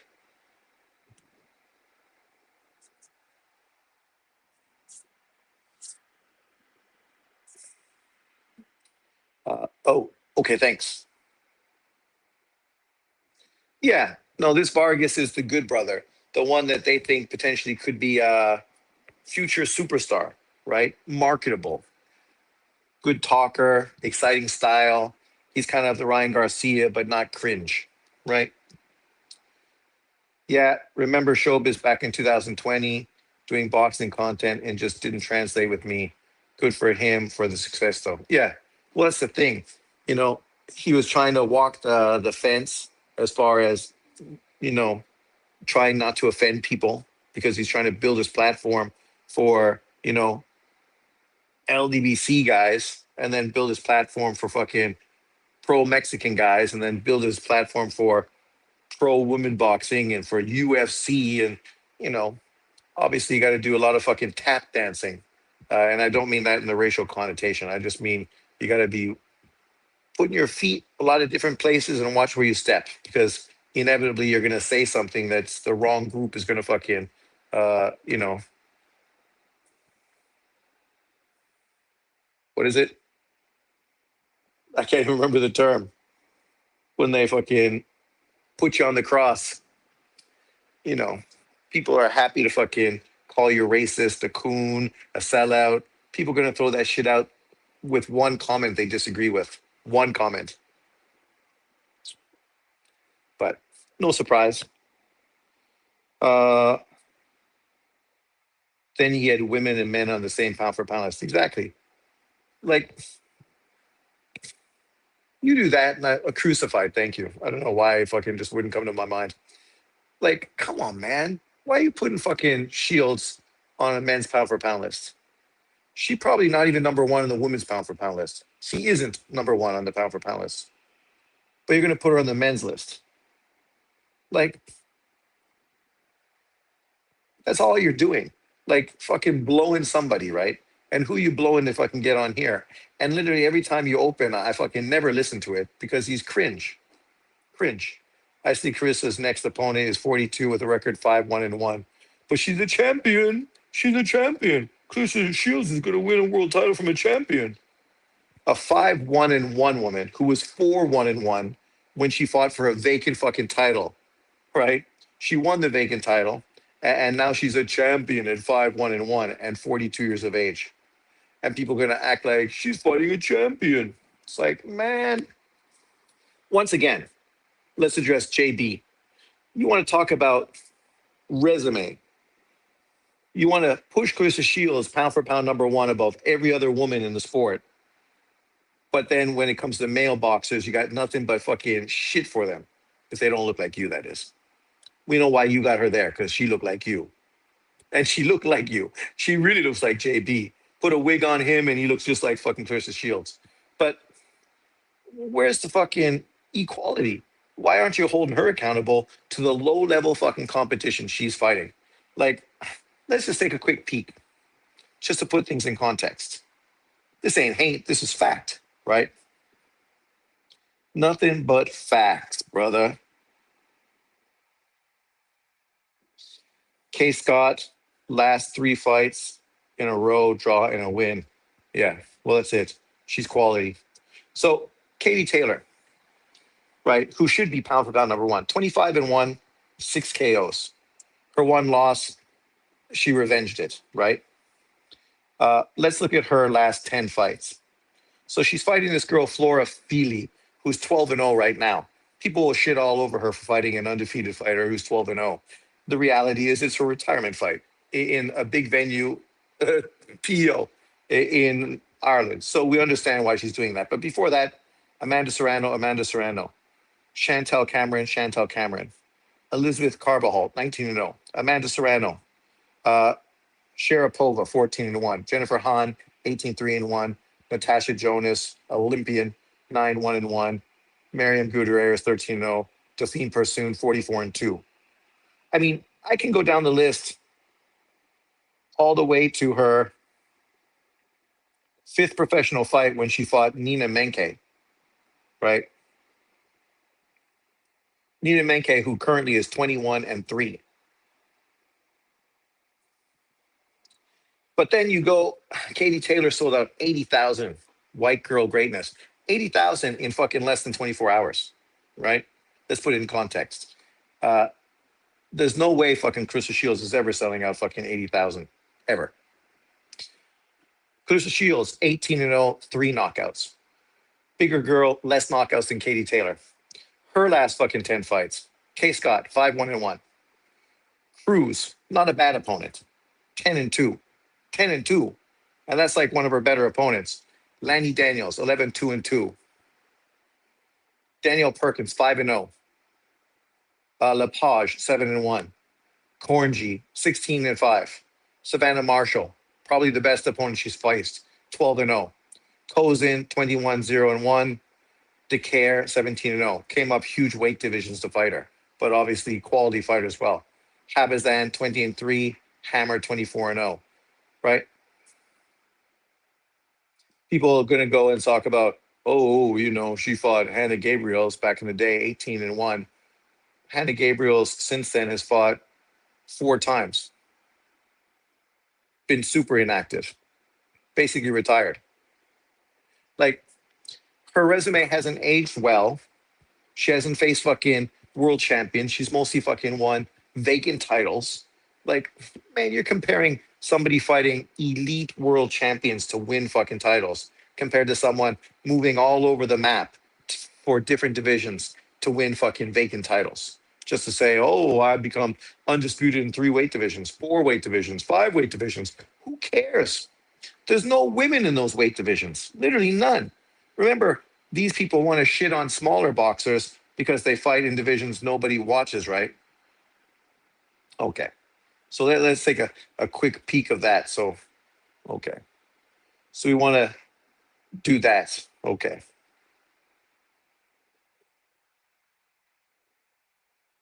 Female boxing. Huh? What are you doing?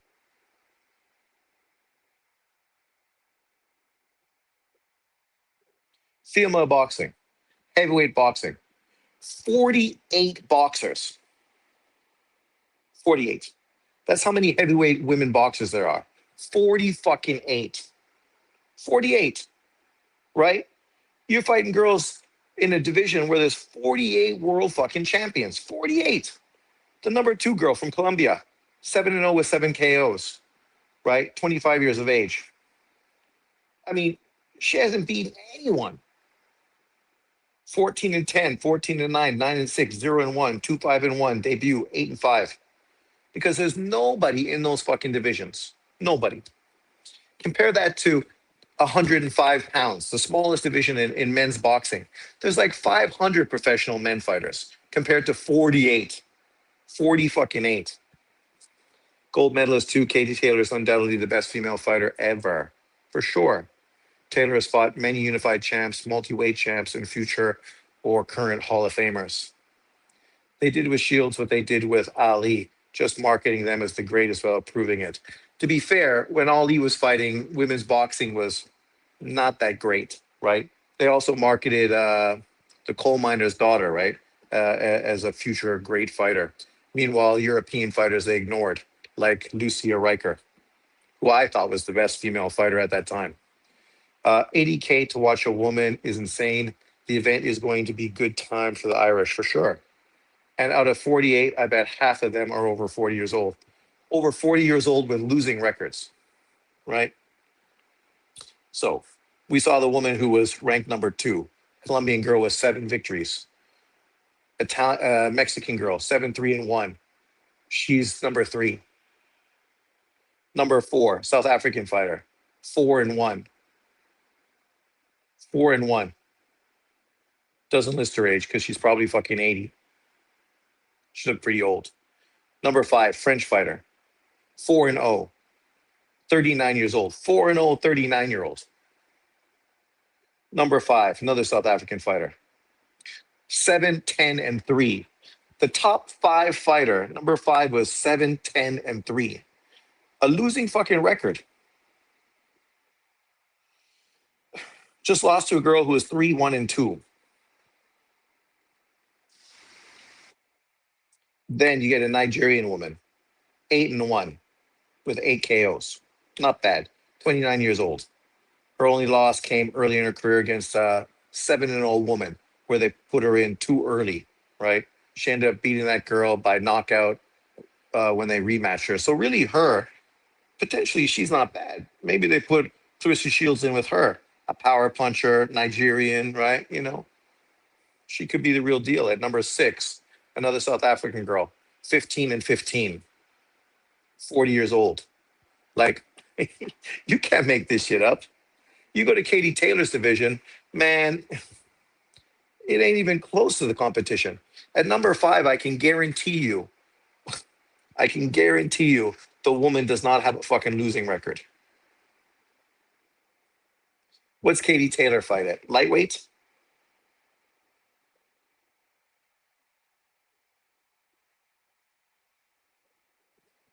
Or 140?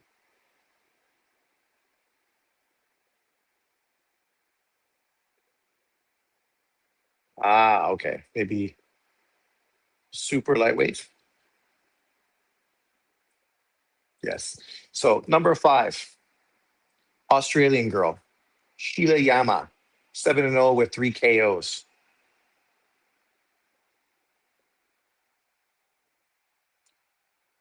Number six, Argentinian, 21-16. Oh, looks pretty similar. She's fighting this girl, French girl, Fila, who is 12-0, who's number seven.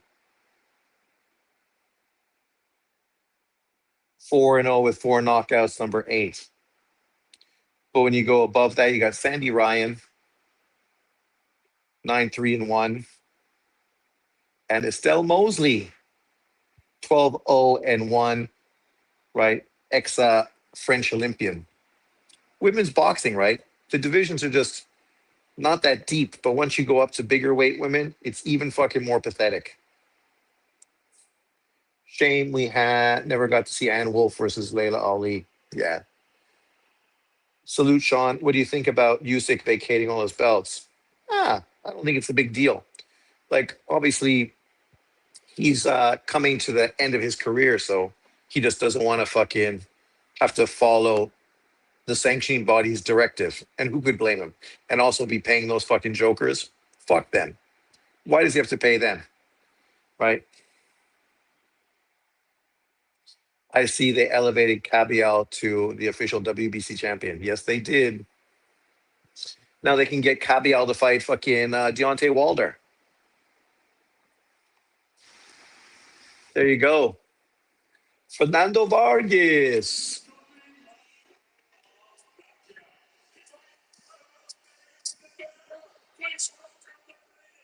Defending.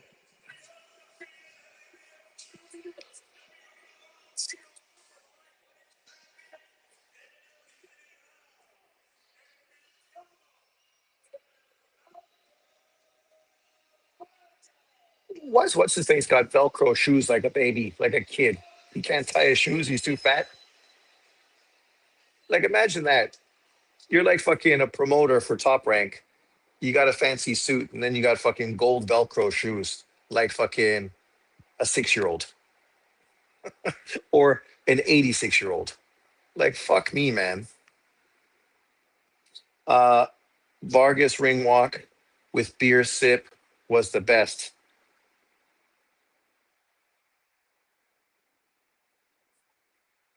Which Vargas? This Vargas or his dad?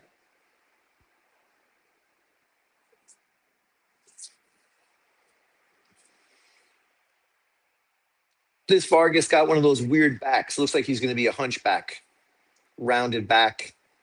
Here we go, round one. Oh, I'm going for the white kid. We know I'm racist, so I can't support some fucking Latino fucking dude over a brother. And when I say brother, I mean another brother like me, a white brother. So I'm going for this white brother by third round KO.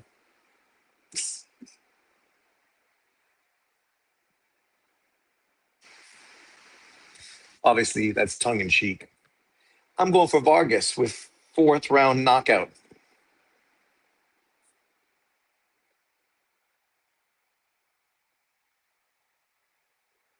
Oh, big right hand hook to the body from Vargas. Oh, big left. Oh, that was a good shot. Oh, already like that left to the body was nice, sharp.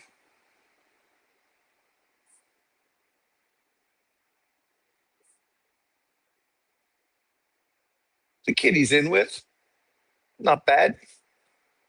You can see he's got good boxing technique. As I said, his resume not bad. He's been in with not elite fighters, but he's been with solid competition from almost day one of his career. So you know he's going to be a well-schooled fighter. Another great left hand to the body from Vargas. Man, this kid's going to get knocked out with a fucking left to the body. Oh, good left to the fucking head.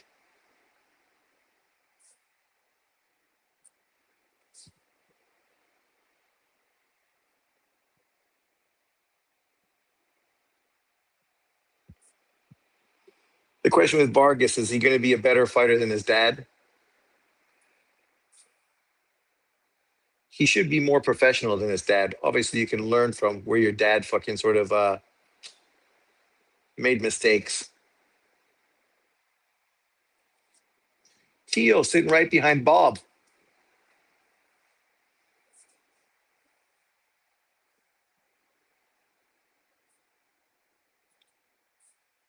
Look at Ahern's dad, all suave and shit. I like the blue suit. Looking good. Looking good. Those rich dudes.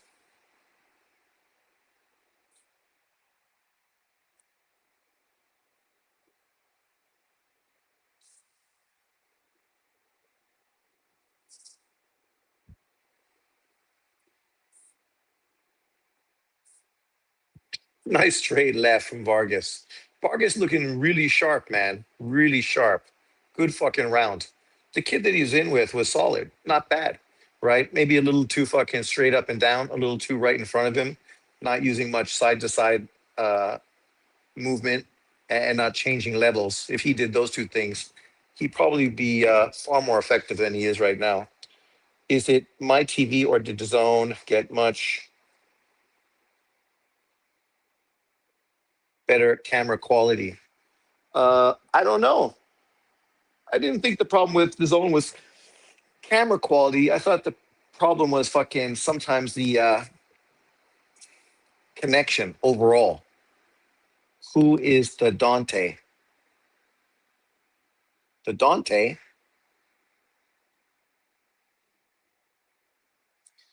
Oh,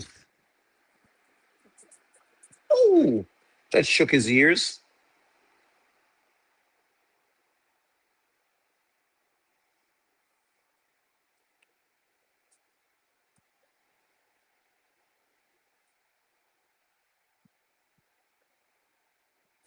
You know, Vargas is next up on John's list of fucking most hated fighters in boxing. Once he starts getting credit for being one of the best young fighters in boxing, he's gonna come under a lot of scrutiny. as being a hype job, media created. Resume means everything, unless you're Clarissa Shields.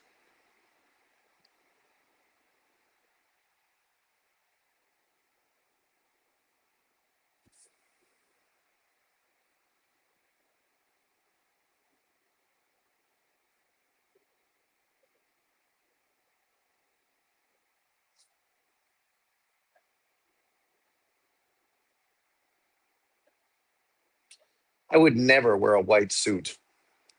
I can't keep white shorts fucking or a white t-shirt clean. I can't imagine wearing a white suit.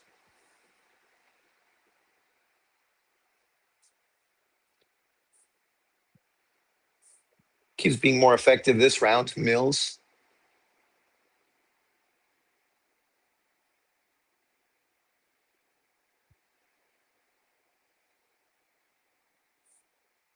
Don't jump in like that, buddy. One fucking straight counter shot, you're gonna end up in your ass. Could double up the jab for the kid.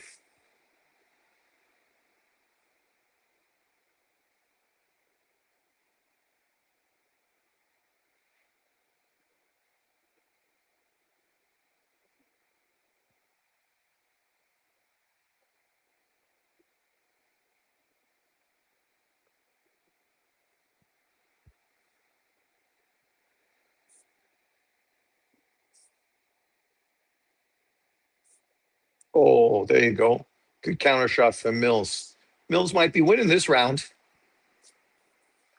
First round was pretty dominant performance from Vargas, but Mills has adjusted and done much better the second round.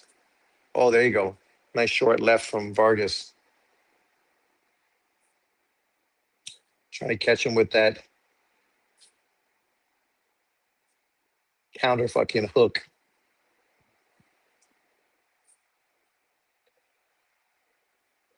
Another good body shot. Yeah, you got to be fucking digging in there, buddy. That's where your success is coming.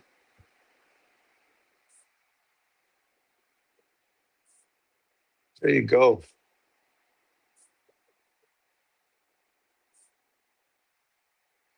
Good round for Mills. Vargas ended well.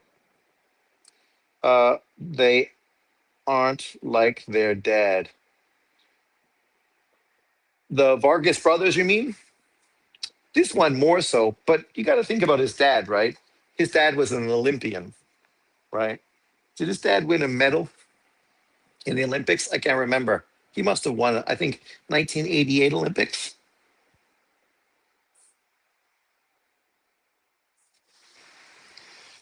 Did Fernando Vargas win an Olympic medal in 1992 or 1988?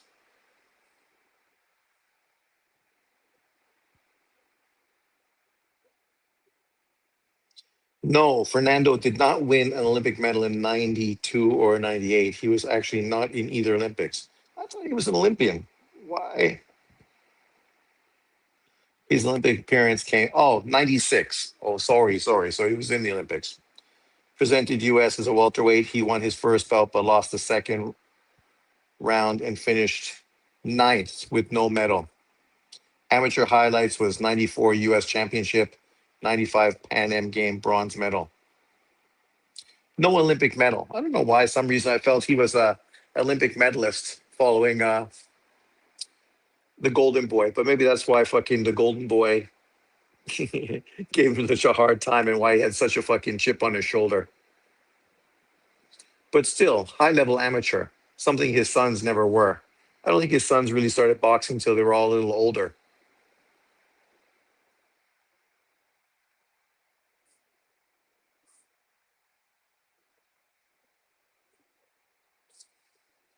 Oh, nice little uppercut from Mills on the inside.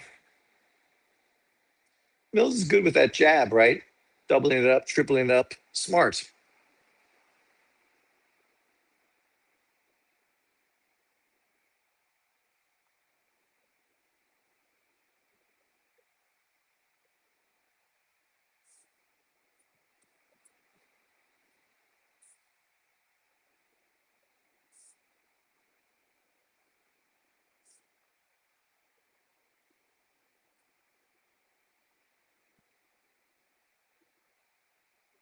Yeah, dig in that fucking left.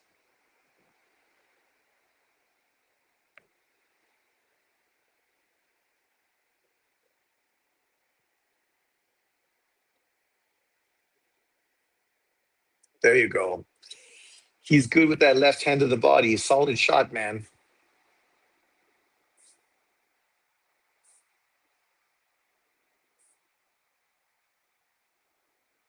Straight left down the pipe. Kid's open for that straight left. Drops his hand. Throws his jab and his hand comes down. Straight left. Parry and fucking boom. Mills kind of looks like the Caucasian fucking Canelo Alvarez.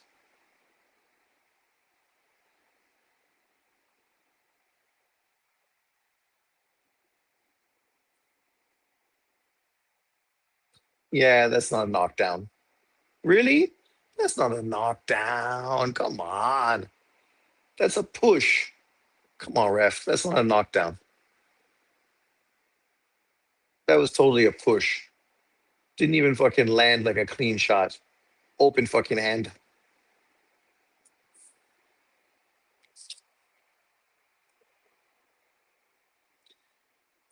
I don't know what these refs are fucking watching. Like, did anyone think that was a legitimate knockdown? Don't worry, kid.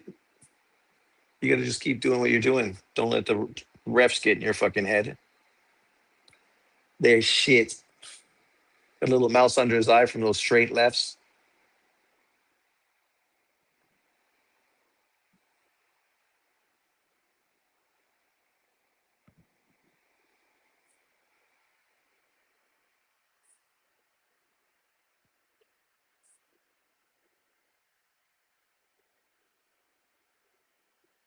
Look, that's not a punch. Fucking cuffed him around the fucking back of the head, threw him to the fucking. Come on, man. That's not a knockdown. Look, push. Come on, ref. You fucking blind. You watching that? You fucking can't see the difference between a fucking shot and a fucking push. Not that it makes much difference, but come on, man. Sometimes the fucking stupidity in boxing, fucking judging and everything. It's ridiculous. Good jab from the kid, from Mills. Mills is a good opponent. He's not a world beater, but he's a game, fucking feisty, undefeated fighter with some good boxing skills. Obviously in good shape.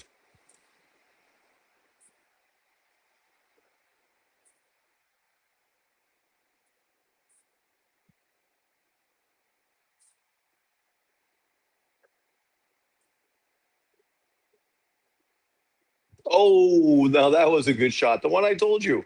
Straight left. He drops his fucking head when he throws his jab.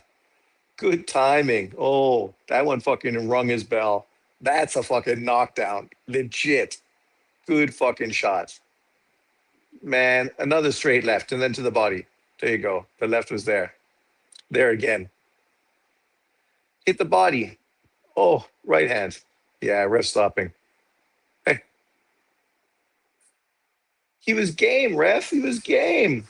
Look, he's still fighting, still throwing.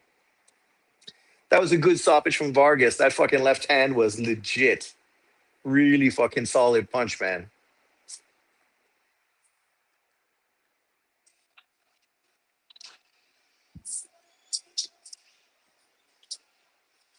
And it's just good to show the adjustments, right? I said the guy drops his hand when he throws his jab, so he's fucking open for that straight left. Boom. Fucking nailed him. Vargas, pound for pound number one. Ah, come on, Evan. That dude was fucking.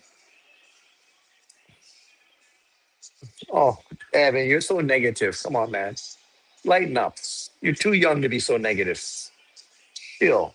That was a great fucking left hand. The dude was fucking wobbled, even talking to the ref, and then got hit by 4, 5, 6 clean shots. So he was gonna get fucking flatlined anytime. Yeah, yeah, but fucking people are worried about people dying, man. Come on.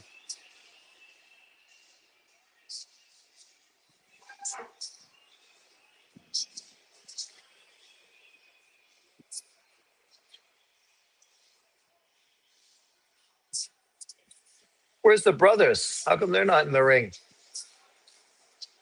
They're excommunicado. They've been fucking kicked out. Boom. Oh, great shot.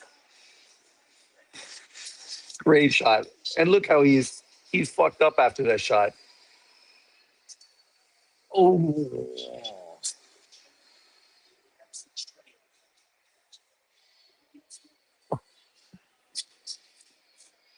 oh, great shot. Great shot.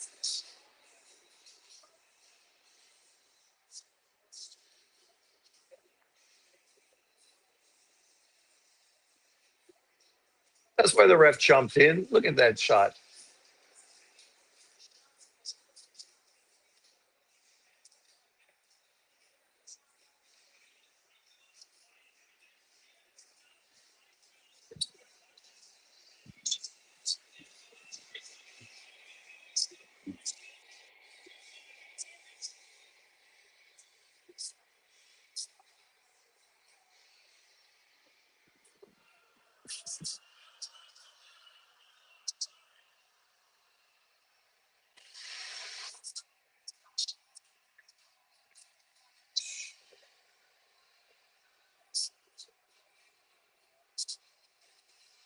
He's 22. He's 22. Time for him to step up. He's 22.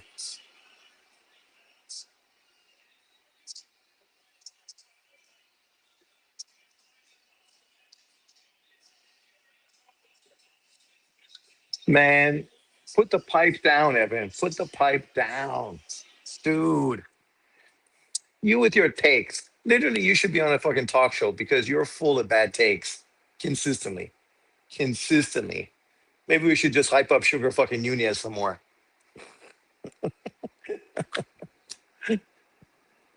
This kid's a prospect. He's still a prospect. The kid's fucking 22 years of age. They're moving him well, the way fucking top ranked moves fighters. That was a solid opponent. The kid was game, had good boxing ability, utilized two double, triple jabs, right? But obviously there's levels, and the kid was not at Vargas's level.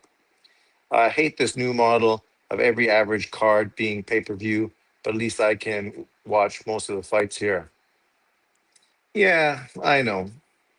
I'm just happy it's all on the zone. It makes my life fucking easier than have to jumping and worrying about fucking 27 different cards.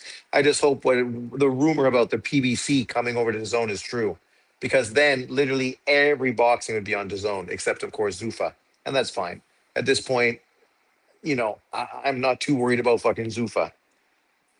Most boxing cards don't deliver hard matchups anymore. Pay-per-view fights rarely worth it today. Well, yeah, that's true. Most people think that pay-per-view model is shit, but unfortunately, that's what the PBC's been pushing for 10 years.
think multiple weight world champion.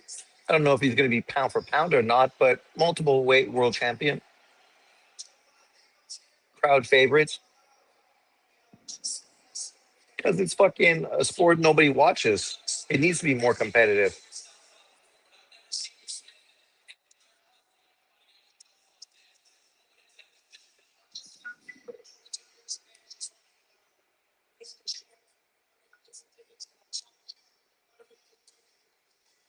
Yeah, I think you throw Ben Whitaker in with any of those UK fighters, right? Whether it's there's quite a few I mentioned earlier in the video. There's like 10 UK fighters ranked in the top 50. 10.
I think you could say Tank Davis is more skilled than prime Mike Tyson for sure. For sure. Smaller weight fighters, right?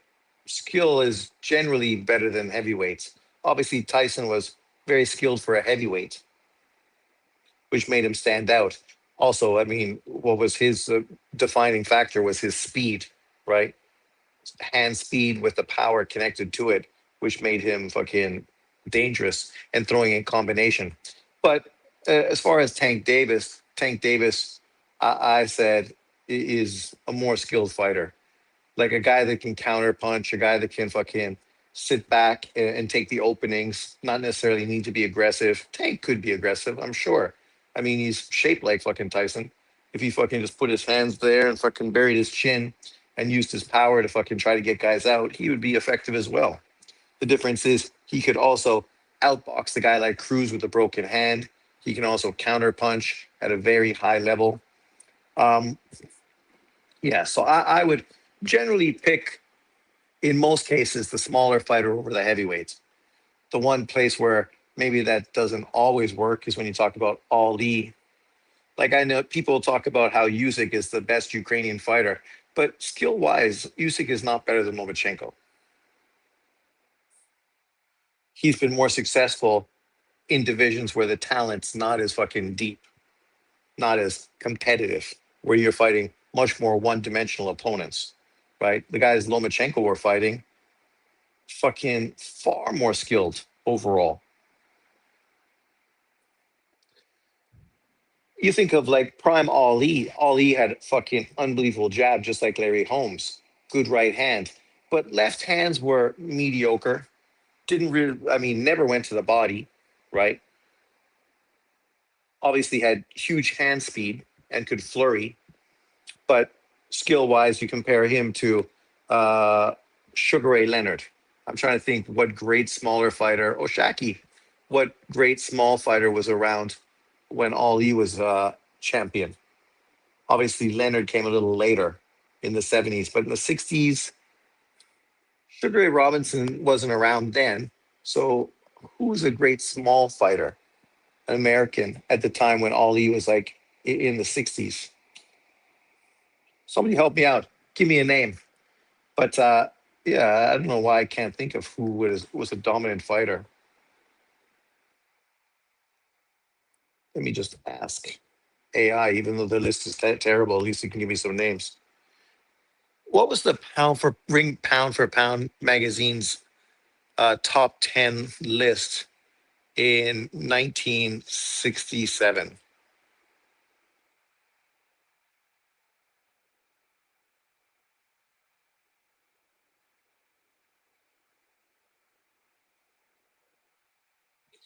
I know there was no official list, but I'm just trying to find out.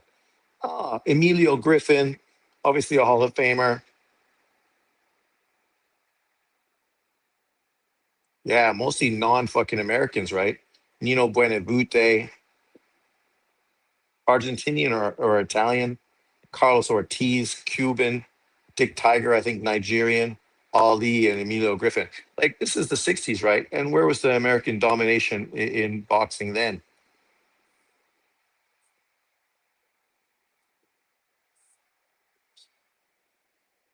So list to me who the top 10 fighters in 1967, in your opinion, were.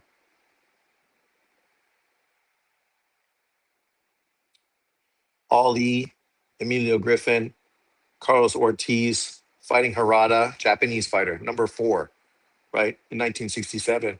But the list today, they're fucking racist. Dick Tiger, Jose Torres, another fucking Cuban, Nicolón Lochi, Argentinian, Ruben Olivares, fucking Mexican, Carlos Monzon, Argentinian, and Jose Napoles, Cuban.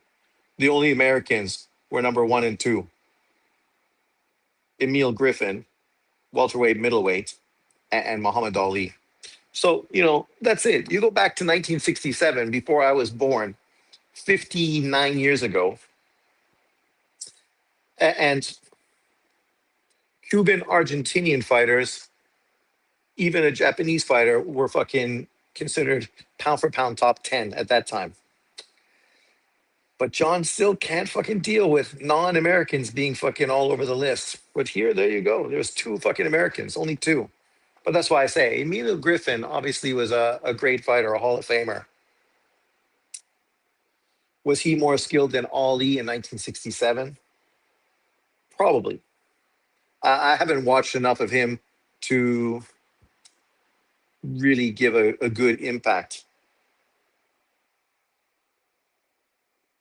Super Lek.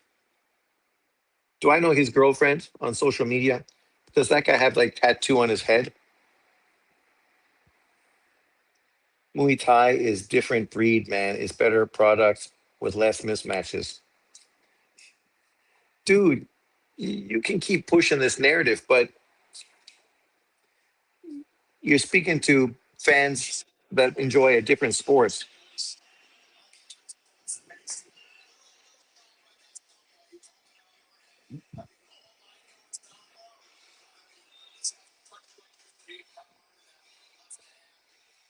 Just think about that. Lopez fucking switching to southpaw for the whole fight.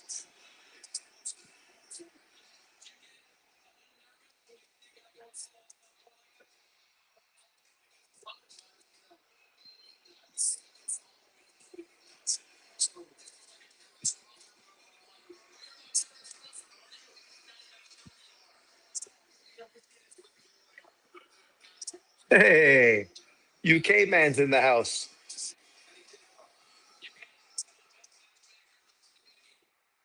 I'm gonna take a piss before the big fights unfold. Let's let Lily be the star of the show for a while. Go, Lily. Show people your talent.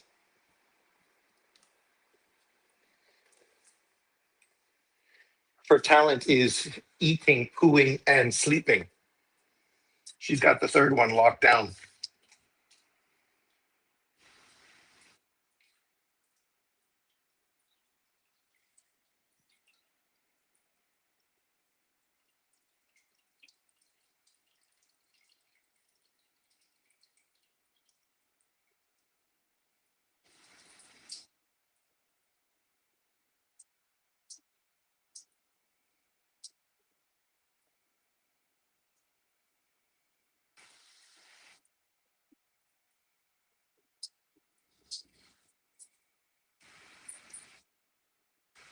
Now the big fight is coming up. Boots versus Xander Zayas. Who is the real deal? Obviously, most people have Boots Ennis, potentially pound for pound top 10. This is his first opportunity to really sort of showcase himself in that potential. Obviously, before it was mostly eye test, but now you're taking on a unified world champion, the best fighter on your resume, an opportunity for you to really start building a quality resume at 30 years of age. For Xander, if he beats Boots, he's beating a top 354-pound fighter who I think most people would pick actually above uh, Funduro, right? If you were to ask most fans, I think they would have Boots Ennis ranked above Funduro in truth, even though Funduro is obviously a world champion and was unified at one time. Ortiz might be on some people's radar for a better fight than Boots. Obviously, that's a fight we've wanted for a few years now. It'd be great if that fight ever gets done. But, this might be the first step to that. Obviously, we get Boots winning today. Then potentially we could get him versus Ortiz early 2027. Hey, Oshaki, John's favorite fighter.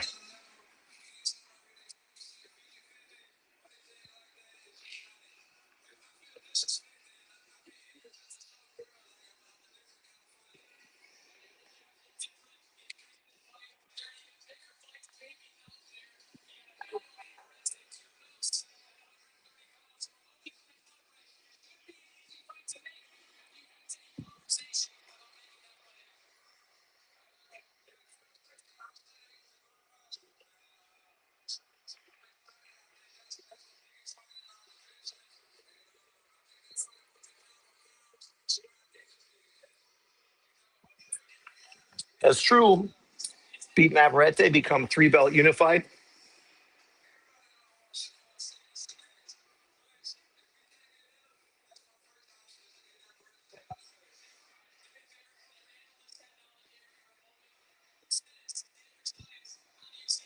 Of course, he's picking Boots.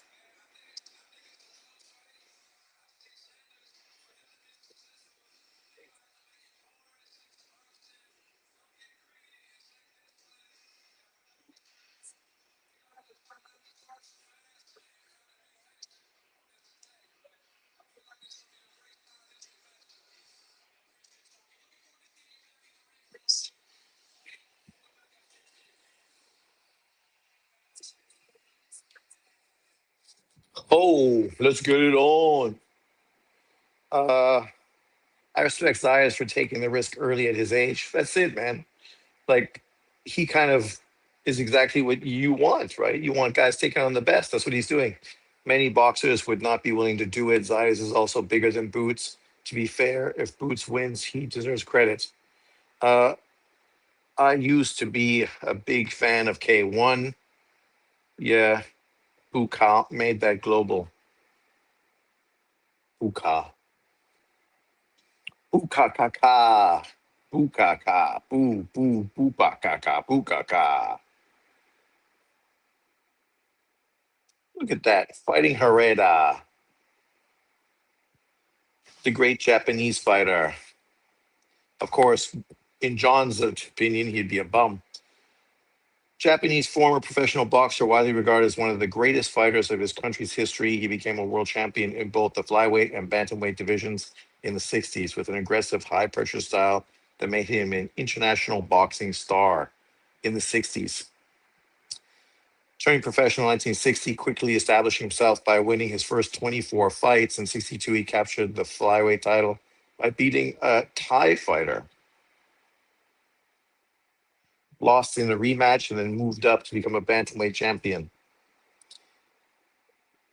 where he defeated Eder Joffre, who had entered the bout with a 50-0 record. 50-0, well before Floyd Mayweather was 50-0.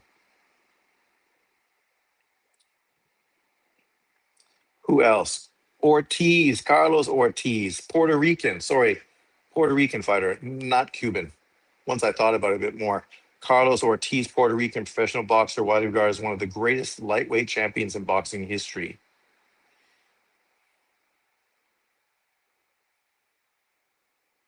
Dick Tiger was Nigerian professional boxer, widely regarded as one of Africa's greatest fighters, a two-division world champion. He won undisputed honors in middleweight and later captured light heavyweight. Jose Torres, also Puerto Rican or Cuban? Oh, okay. Torres, Puerto Rican professional boxer, became one of the leading light heavyweights in the 60s. He won the Olympic silver medalist representing the U.S. before capturing the World Light Heavyweight Championship. Served in the U.S. Army, fought in the 56 Olympics. Nicolón Lochi, Argentinian professional boxer. Extraordinary defensive skills made him one of the sport's most definitive champions. Became known as the Untouchable. Became a lightweight champion and then super lightweight world champion in 1968. Remained one of the most celebrated figures in Argentine boxing. Ruben Olivares, talk about a hard punching fighter. Go watch his fights. Guy fucking had serious power. This Mexican's former professional, widely regarded as one of the greatest bantamweights in boxing history. Famous for his aggressive style, exceptional punching power, remarkable knockout record, helping define Mexican boxing in the 60s and 70s. Final career, 89 wins, 13 losses, 3 draws, with 79 knockouts.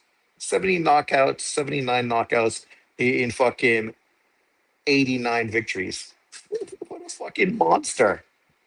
Carlos Monzon, middleweight champion, Argentinian. Defended his title 14 times, retired a champion with a professional record of 87-3. 87-3. And then Jose Napoles, Cuban. Was a Cuban-born, Mexican naturalized professional boxer, widely regarded as one of the greatest welterweights in boxing history. There you go. So out of these top 10 fighters from 1967, 68, the only Americans, of course, were Emilia Griffin and Muhammad Ali. Zayas' hairstyle is too good. Another foreign beast.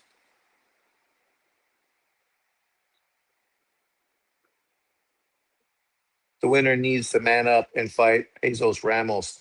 Both have been ducking Ramos the past few years. What are you, fucking on crack? Ramos doesn't even fight at 154 anymore, buddy. Stop the fucking pipe. Stop the pipe. He's now a middleweight who's literally done fucking nothing since he's moved up in weight. Nothing. Nobody's ducking that guy because that guy's literally done nothing. Let's look at your great fucking Jose Ramos. The guy that fucking looked mediocre against fucking Lubin. Middleweight. Oh, Lara, Adamus, Ramos. He's champion at 160 because he was elevated, didn't fucking beat anybody. What do you mean? He beat Shane Mosley Jr. in 2025. Since then, Shane Mosley's actually went on to do something significant. Guy hasn't even fought in 2026. Beat fucking Shram after beating Lopez and Rosario after fucking losing to Lubin. Come on, man. Like this dude, what's he been doing? He ain't no champion now. What are you, cracked out? He fought for WBC interim title. If he's a champion now, that's because the WBC just elevated him because Carlos Adames moved up. He hasn't fought fucking in 2026. He got robbed horribly. Well, it's time for Funduro, Zayas, and Boots to quit ducking. Those guys are worried about fighting legitimate 154-pound fighters, not some inactive fucking 160-pound dude who hasn't done fucking anything in the sport of boxing. Lots of hype. We know back in the day, My man fucking Evan loves him, was hyping him up big, right, Evan? Now it's your job as a Mexican to hype up this guy. Dude, if you're gonna hype up fucking Mexican fighters, you should at least hype up somebody who's actually doing something now. Because literally, his last win was against Mosley Jr. Mosley Jr. has thus went out and beat Surrey Bochuk, stopping him in 6 rounds. Prior to that, he beat fucking Daniel Jacobs. I mean, come on. Like literally, he's doing something legitimate. Your dude's doing fucking nothing. Nothing. Nothing. Nothing. Not that I have a problem with Ramos, but stop the cap. What needs to happen in 154 is that Funduro's fucking lazy fucking hole smoking PVC ass got to fight a legitimate opponent. Xander Zayas and Boots, they're fucking fighting right now for unification. What's wrong with you? How come you're not hating on fucking Ortiz, a guy who's never been a world champion? That dude needs to fucking get off his ass and fucking actually start fighting too, right? He could have fucking done something, but he's done nothing. The two dudes that don't deserve criticism are Zayas, who's fought top competition in the division, chased after the boogeyman, and Boots, who's only making his second professional fight at 154.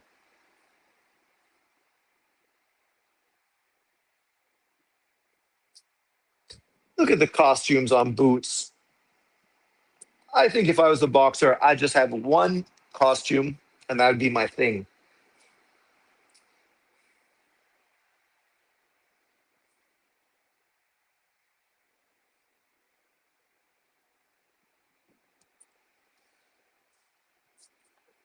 This is going to be an intriguing matchup.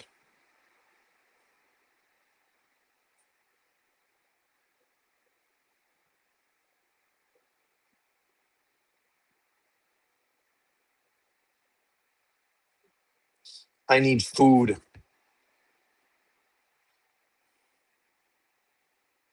Caitlin Clark fans, no show. Leaves Indiana fever. That's because she wasn't playing, right? I thought she was hurt.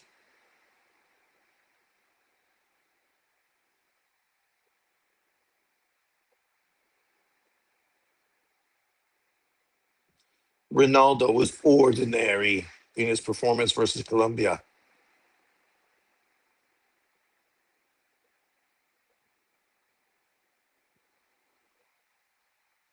Liverpool agreed to terms for Diamante. That's what we're waiting for. Diamante to join Liverpool to take over for Salah. Let's go. We need some speed, some youth, some excitement. What's this shit? Is this wrestling?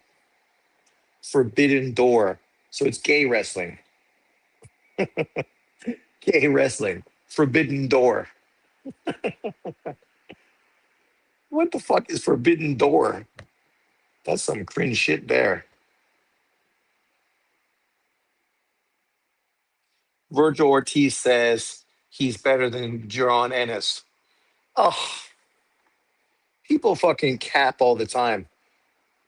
Unlike Jaron Ennis, even though I do give fucking Ortiz credit for having a better resume, but unlike Boots, Ortiz has never been a world champion.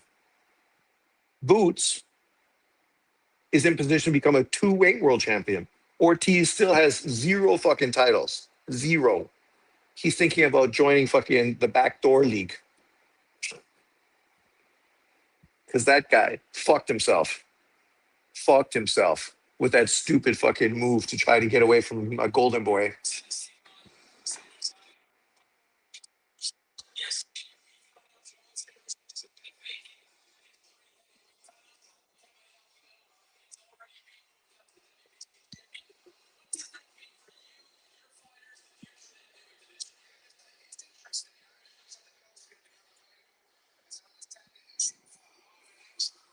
Wilder. He's gonna fight Wilder next. Wilder. Wilder. beat Wilder and then retire. Hey, shoe school. Look at him. There he is. Oh fuck, Sean Zattel. Clown.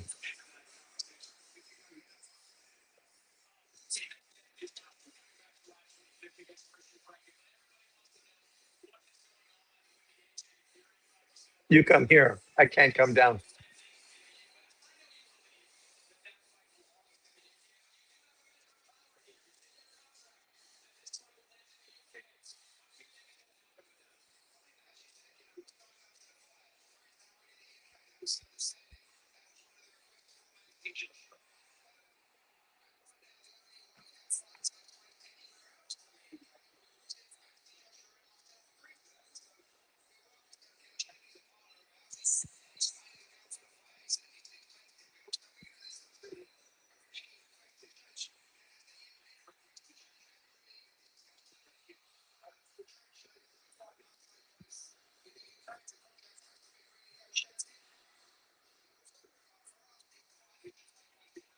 It should.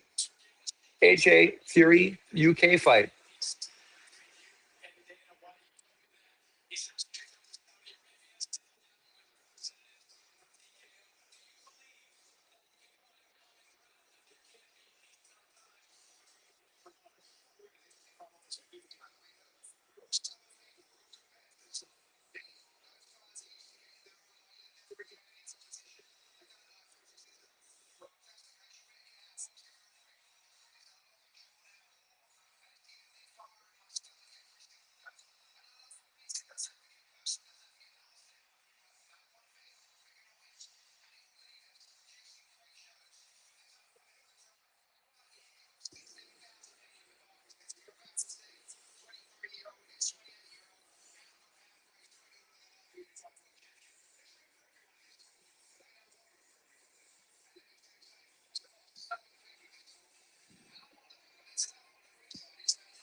People's having surgery again.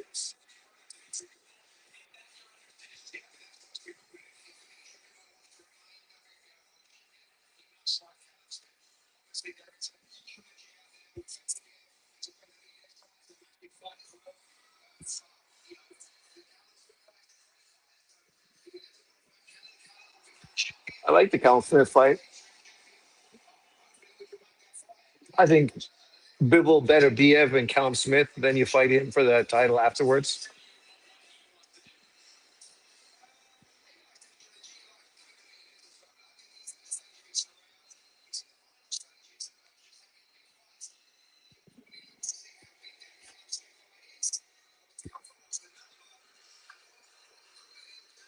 Mm, yeah.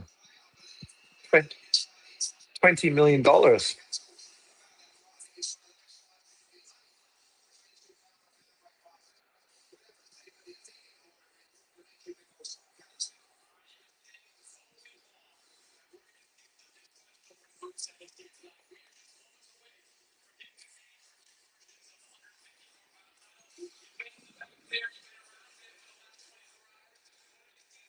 No, fight's not started.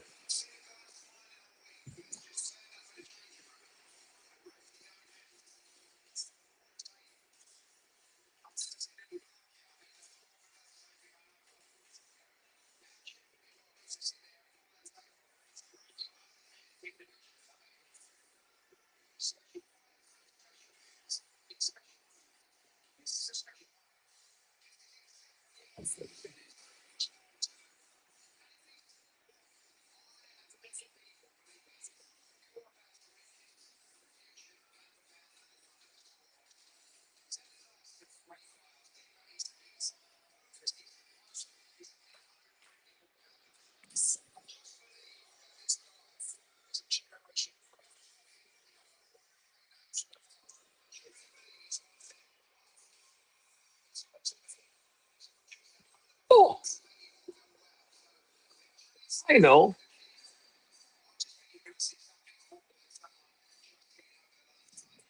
That's what we want to see. We want to see a statement. Make a statement, Boots. And then we can justify putting you pound for pound top 10. Uh, I said Jai Tucker reminded me of somebody. I just remembered who it is. Fucking, who's the dude that fucking said, I can't breathe in America? He kind of looks like him. At least the one angle that I saw, he kind of reminded me of him. I was thinking, who does he look like? What's up, Wayne? Salute. Welcome. Welcome in. Just in time for the big matchup. Boost versus Zayas. Unification. Well, unified.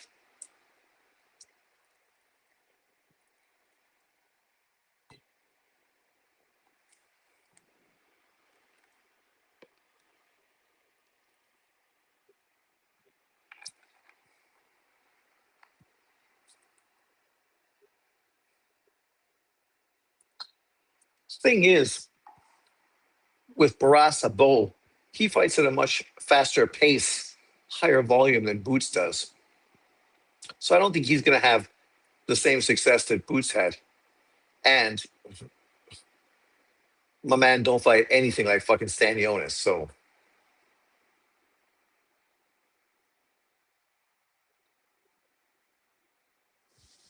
it's going to be interesting. My shoulder's killing me. Ah, I need surgery like Dmitry Bivol.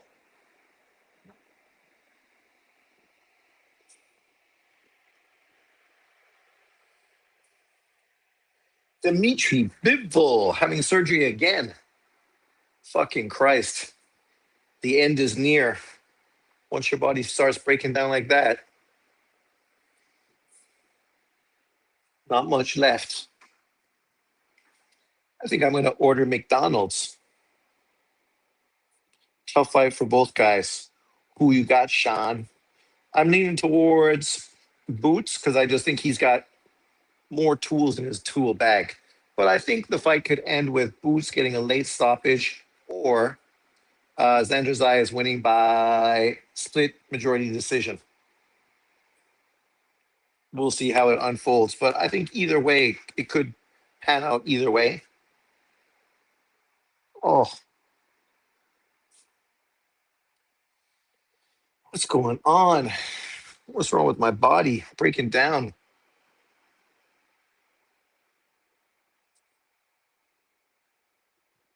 Oh,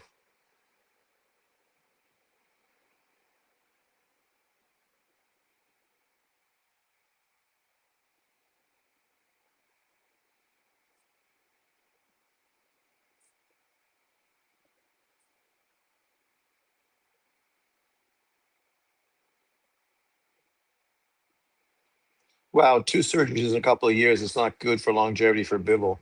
Well, that's it, eh? Like, hey, look at you. Looking all butch and shit. Amanda Serrano got her best butch dyke thing going on.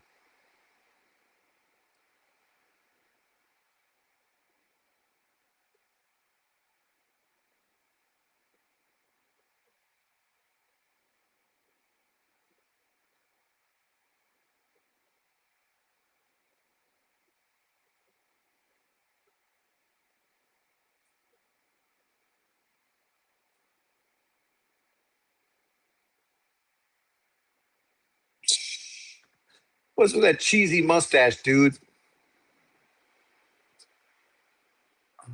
Darts.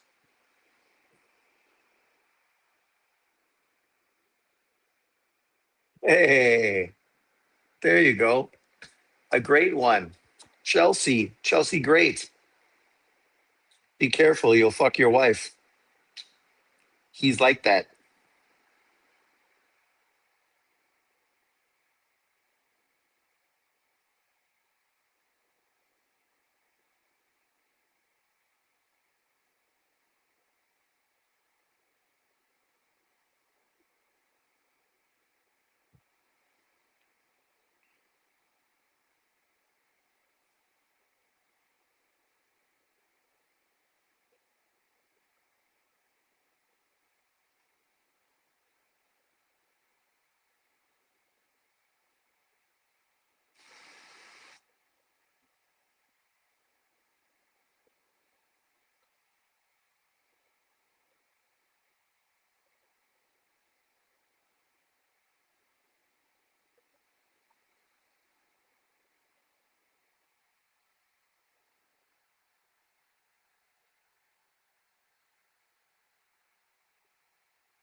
Wayne, no, I'm just asking. Bobby, what?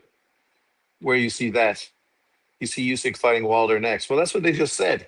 They said Usyk dropping his titles and planning on fighting. Well, that's what Eddie Hearn said, fighting Wilder next because he wanted that Wilder fight, right? He wants to get the final big fighter from his generation, and then after that, retire undefeated.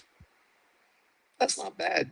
You beat fucking Fury, you beat Dubois, you beat AJ, you beat Wilder, you retired unbeaten.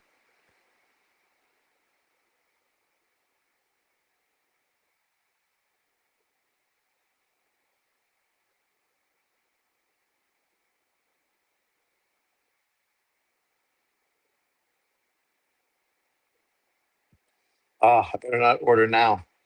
If I order now, they're gonna fucking come as I'm watching boxing.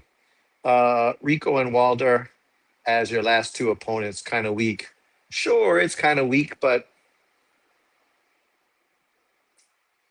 you know, he could have just retired after fucking Dubois' second fight, right? I think he wants to fight in the States, fight Wilder in a big American fight. Never had a big American one. Obviously, had quite a few big fights in the UK so far.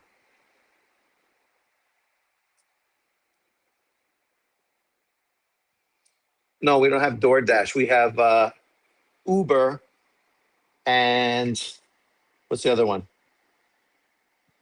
Uh, what's the other one? The other one's American too, I think. Uh,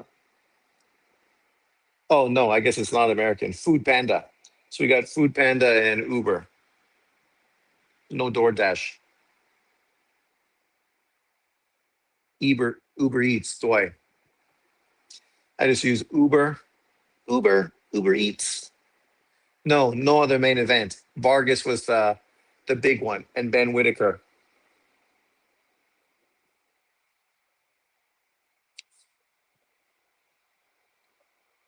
Jada Kiss. That's old school. He better be careful fighting in. Might get Loma. He KO'd. Laugh out loud. Huh? Ooh, what? He better be careful fighting in the U.S. Might get Loma. Yeah, well, that's true too.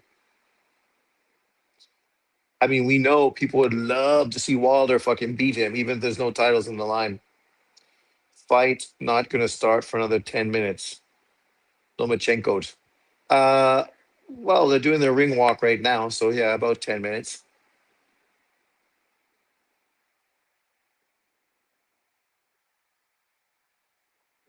I don't think Loma's going to fight Kakache.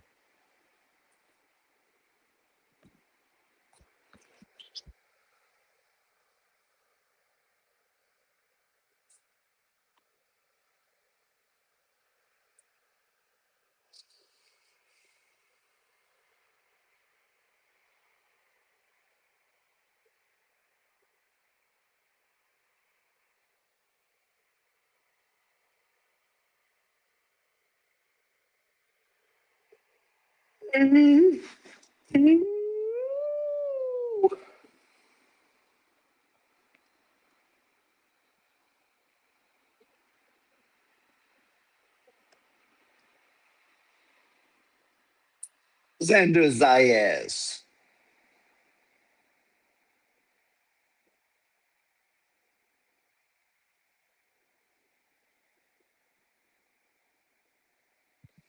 I prefer his outfit.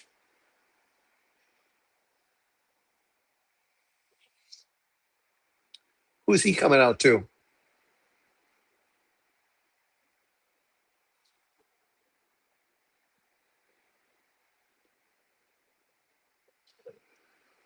Oh, close.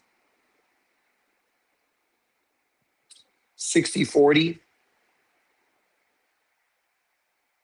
I think that's probably about right, truthfully.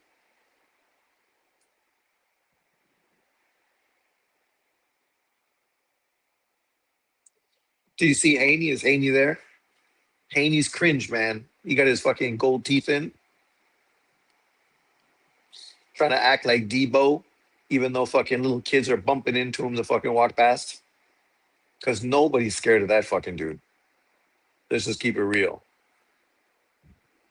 Nobody's scared of that fucking guy.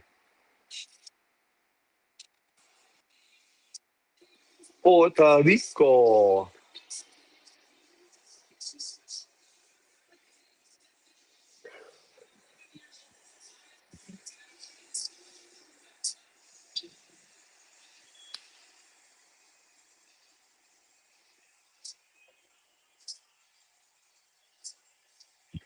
Well, I think that's the bigger fight, right? Like, obviously, you can understand why Oshaki Foster wants a unification fight, but he's also chasing after Shakur. Uh, the fight that makes more money is obviously Navarrete Lomachenko. He could pull a decision.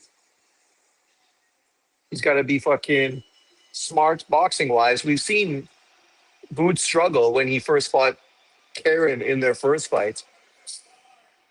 Right.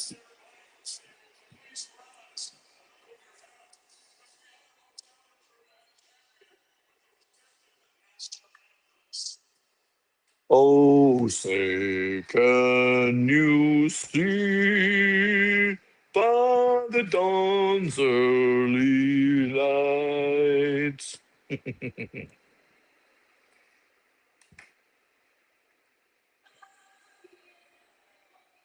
Puerto Rico first. Yes, we can pass on that. People think he's a tomato can, but he's not. Well, remember back on our channel before he was champion, here people were hating on him fucking hard, hard. People were just dismissing and downplaying him. And I can understand because there was a certain point after he got into a motorcycle crash where the high expectations kind of plateaued and he kind of was fighting mediocre, looked like he had no gas tank late in fights. The power that he had early on looked like it wasn't there. And people were kind of like, he kind of seems like he burnt out before he fucking actually like caught on fire. But since then, he's done exactly what he had to do. If he beats Boots today, that should be big, big. Beating Boots, and then at this point, does he even need to fight anyone else at 154 pounds? Right? Obviously, I think I would pick him over Funduro. Funduro is just too stationary, too one dimensional. Him versus Ortiz. Ortiz is kind of a better version of Barras Obo. So I still think maybe he beats him too. But I could see that fight being a little more complicated. Not more complicated than Boost, but more so than Funduro. If he moves up to 160 right now, there's no big name fighters there. Not really. Say, can you see all the dawn's early lights? Was so proudly we hailed at the stars last gleaming. Spotlight set by stars, perilous lights. For the ramparts we watched were so gallantly streaming. It's red,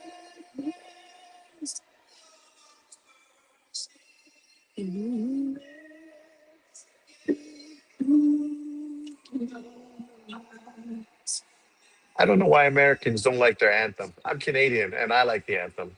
When I hear it, it makes me feel proud. And I'm not even fucking American. When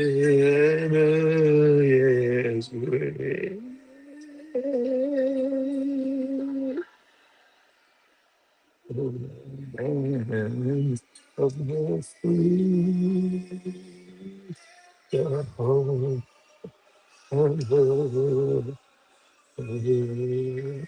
And people holding up bullshit flags. People are cringe, man. People fucking hate the states. They should just get the fuck out. Just get the fuck out. Leave. You don't need to be there. You could leave, man. Go. You don't need to be in the country.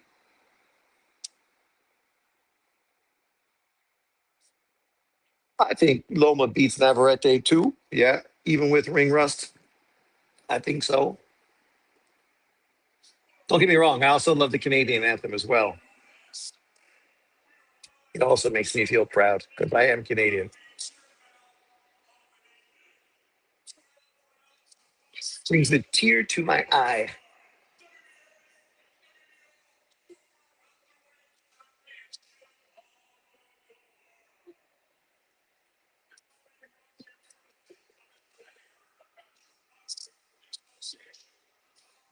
Let's go, people.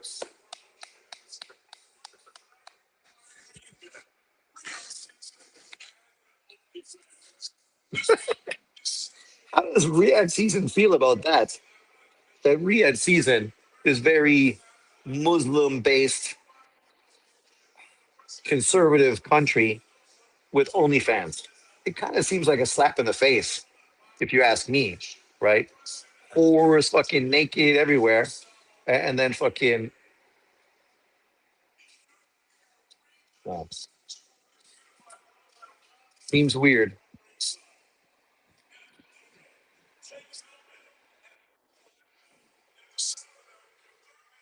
Harvey Doc.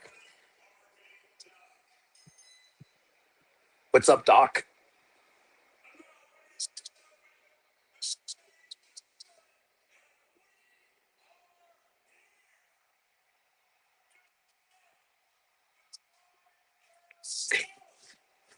From the four corners of the world to the four corners of this ring.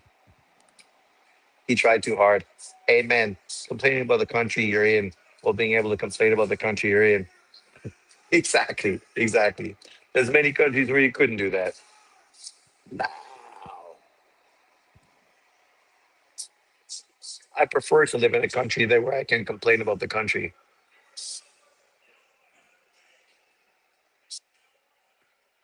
Refs, they must make a fair chunk of cash. Free hotel, probably like a food voucher, drink sort of things for the days they're there.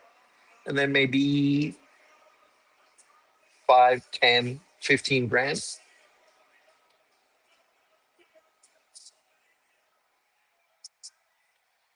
How much money do boxing refs make to control a world title fight? Boots. Yeah, 5 to 15. Big events, sometimes 20 to 50. Small fights, 1 to 5. Like I said, yeah, 5 to 15. A fight like this, probably like 10. Ooh, the crowd. Let's do it, Puerto Rico.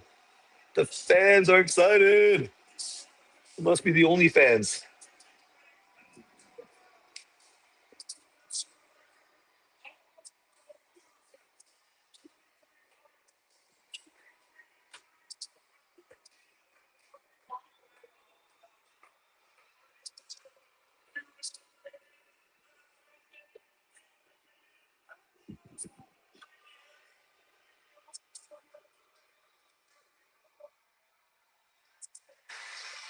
Hector Macho Camacho, Sr.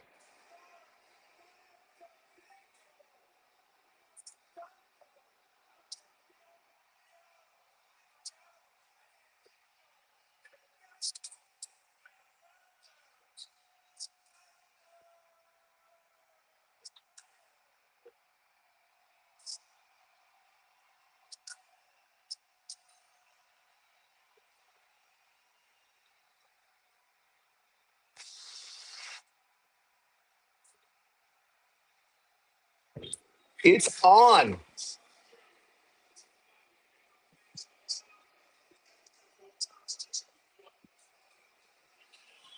Yeah. Travel the world, make probably around 100 grand a year. God bless you, Sean and chat. Jesus Christ the Lord. Thank you very much, Hello Ninja. Welcome in. Good to see ya. And thank you very much. I appreciate it. Here we go. The fight is on. Apparently, Boots had to shave his beard down a little bit because that shit was too long. And here we go. Good jab from Boots right out the gate. As I said in my breakdown, whoever can establish the jab, it's really going to be the key to winning this fight. If Boots can establish his jab, it's going to totally fucking throw off fucking Xander Zayas.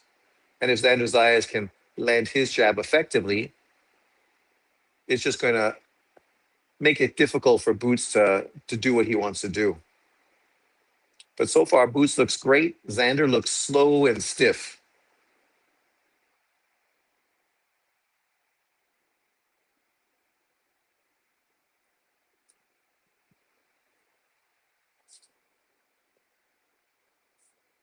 I said, jabs that body, hit that chest, that body a few times with the jab, get some rhythm going.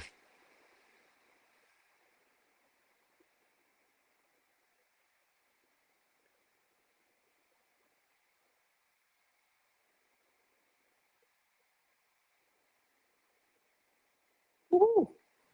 Boots looks sharp. See, this is the kind of performance that's going to fucking prove to everybody that he is fucking pound for pound one of the top 10 fighters in the world. 28 years old, turning 29. Now's the time. After this, we want to see him against Funduro and Ortiz. Who is the best at the division? Oh, oh, oh, oh, oh my God. Oh my God. What a fucking statement. Woo. Imagine John Boxing once was fucking talking about all these clown shows that fucking were better than Boots. Now he's going to be the biggest Boots fan ever, talking about how he deserves to be ranked above this guy, this guy, this guy, and this guy. We remember, John. We remember. Don't fucking change now. Don't jump on the bandwagon now.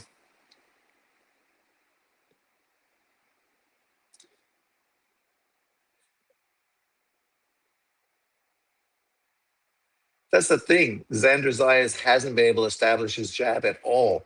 Boots' jab's been fucking really good, very effective. Hit that jab, follow with a straight fucking short left hand. Boom, boom, boom. All day, every day. You can't be standing there, dude. You gotta do what you're supposed to do. Box and move. Top rank, they should have been talking him out of this fight big time, the way this fight's unfolding. Because they should have looked and said, no, dude, bad matchup. Bad matchup. He's too long, too fast, too strong, got too much ability over you.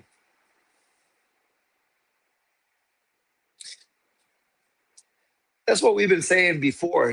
Boots, once he moved up from 147, not fucking draining himself to make that weight, he's going to be far more effective. Kind of like David Benavidez moving to cruiserweight, right? Finally at your comfortable weight. Now you're strong, fast, and at your best. Damn, dude. You got 10 aided right out the fucking gate. You got hit by the same punch that fucking Vargas just landed. Xander has nothing for him. Speed advantage is insane. Well, that's it, right? It was this moment he knew. Exactly, Wayne. It was at this moment he knew. He fucked up. Speed kills, man. Speed kills. You got to fucking get your jab working, kid. And they said you're going to be moving side to side away from his power. So far, you're just standing in front of him. I don't know how that was ever going to work.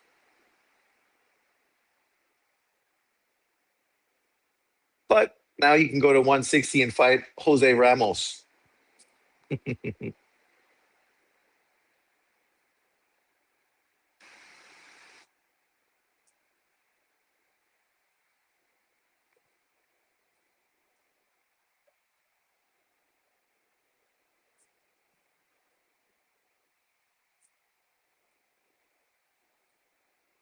I said Boots and Shakur potentially pound for pound number one 5 years ago. 5 years ago, maybe not that long. It seems like 5 years ago, but oh, you keep getting hit by that short left hand, dude. You're just standing right in front of him. Where's your fucking boxing ability? Where's your movement? No movement.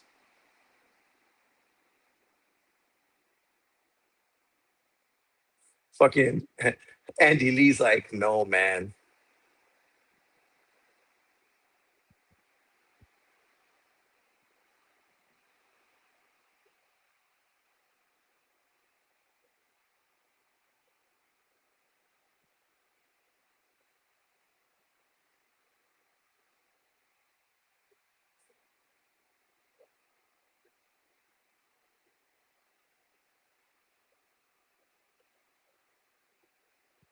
Eddie Hearn is like, I got a superstar. I got a superstar. Finally, one of them worked out. Finally. Andrade, no. Haney, no. Shakur, no. Boots, yes. He's working out. Got everything. Skill, power, excitement.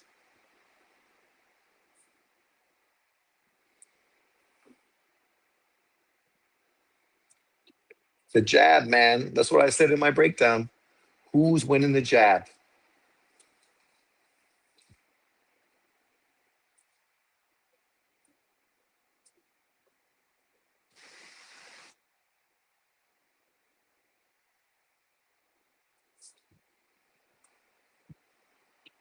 Who's the English dude sitting in the first row? How's he connected? He must have got tickets from fucking Eddie Hearn. Yeah, fight started. Fucking Boots dropped him in the first round. Round two was not more competitive, but obviously Boots wasn't able to be as destructive. So is Xander going to be overrated or is Boots going to be the guy? Boots going to be the guy, man. You can't. The way he's fucking destroying this dude, you can say Xander is young at 23, and obviously maybe he's will be better if he would have moved up to a more natural weight because we know he's a big dude who's drained himself down. But Boots is fucking on a whole nother level. Like he wasn't supposed to have the better jab. That was supposed to be Xander Zayas' thing. But he's winning the battle of the jabs. He's obviously the better infighter, right? The fight's dictated exactly the way he wants. No, now it's round three. Round three. 2-0 for Boots. 1-10-8 round, 1-10-9 round. Xander Zayas is getting beat in the battle of the jabs.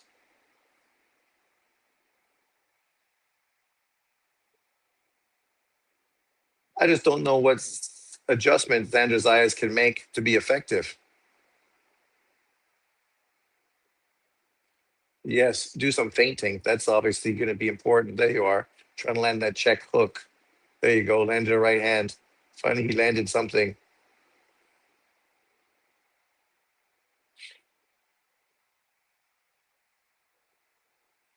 So Xander is just trying to fucking stay in there, make him miss and make him pay. But I don't think that's the way you're going to win this fight.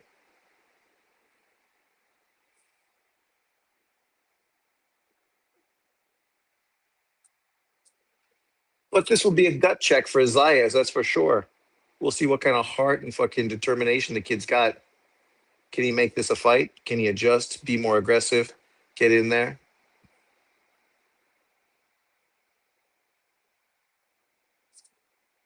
Oh, did he just hurt Boots? He hurt Boots. Boots holding on.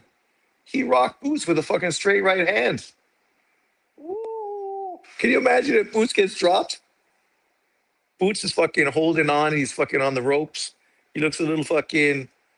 Oh, Boots does look fucking hurt, man. Boots is hurt.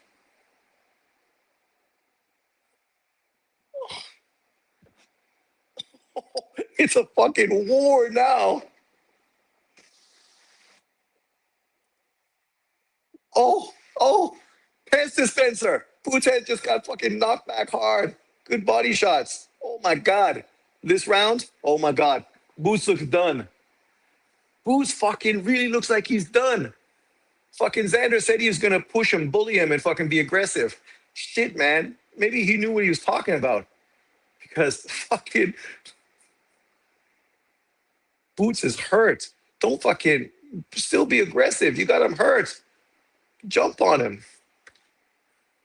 Obviously, don't punch yourself out, but keep fucking. Oh, yes, hit that body. Hit that body. Oh, now fucking Boots coming back. He straightened up, landed a big fucking left hook. What a fucking round three is. This round made the whole fight. Everyone's standing up in the ring. Everyone. That round fucking definitely made this fight worthwhile. What a fucking round. Boots was hurt. I never seen Boots hurt. Boots was fucking hurt bad. Oh, oh my God. Woo. Holy fuck. Who would have thought that? Like, never in my dreams did I think fucking Xander was gonna like go in there and try to bully and fucking, go toe to toe and fucking hurt Boots and knock him out. But that's what he's trying to do. He's trying to literally fucking knock Boots out. I'm hearing about Fonduro Madrimov. That ain't happening. Madrimov doesn't have the lung infection. Fonduro will get stopped. Madrimov's agility will be too much, man. Man, he ain't taking on him. He's waiting for fucking the Tim Zoo fucking Errol Spence winner. Fuck. Boots' chin. Cutting that beard off really fucking hurt his chin, man. Holy fuck. Yeah, well, I wasn't surprised if potentially Xander Zayas was getting stopped. I figured it'd be later in the fight, right? But this is turning into fucking Hagler Hearns. Round four. Who's recovered, right? I mean, Boots fucking really was hurt that round. That one fucking right hand, his head was like dispenser. Right there, he got hit again. Dispenser punch. This is a gut check for him for sure.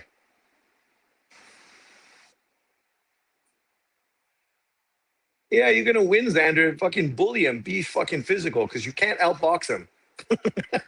You can't outbox. Oh, there's oh, oh. Both dudes throwing fucking serious shit. Oh, goddamn.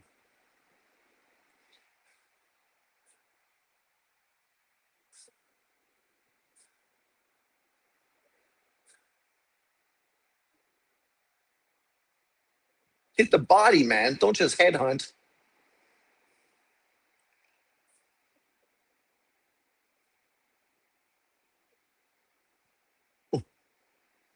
Oh, nice right hands. Good left to the body. His eyes look fucking like kind of like this.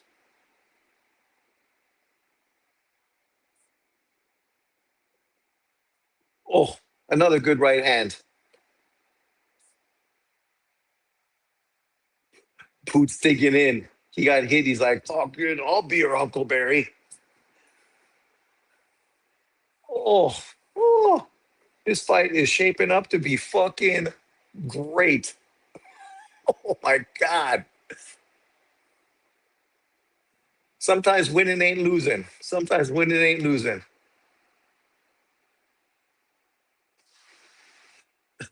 Andy Lee and fucking Whitaker, like, yeah. After round one, after round two, we were all thinking, man, this dude bit off more than he could fucking chew. Round three, fucking just got aggressive. Fucking put the beats on Boots and fucking hurt him. And now this round's been pretty fucking competitive. I think Boots probably has landed more shots, so he's probably going to win the round. But so 3-1 for Boots. But this round, he still got hit quite a bit. Oh, again, big shot in the chin. Hit that body, man. Like, maybe that's the thing. You keep beating Boots' body like that, see fucking what he's got left later on in this fight. He never been in a fight like that. Woo! Holy fuck me. Oh my God. They had me screaming on the screen. I bet $400 on Zayas. You hope the knockout comes.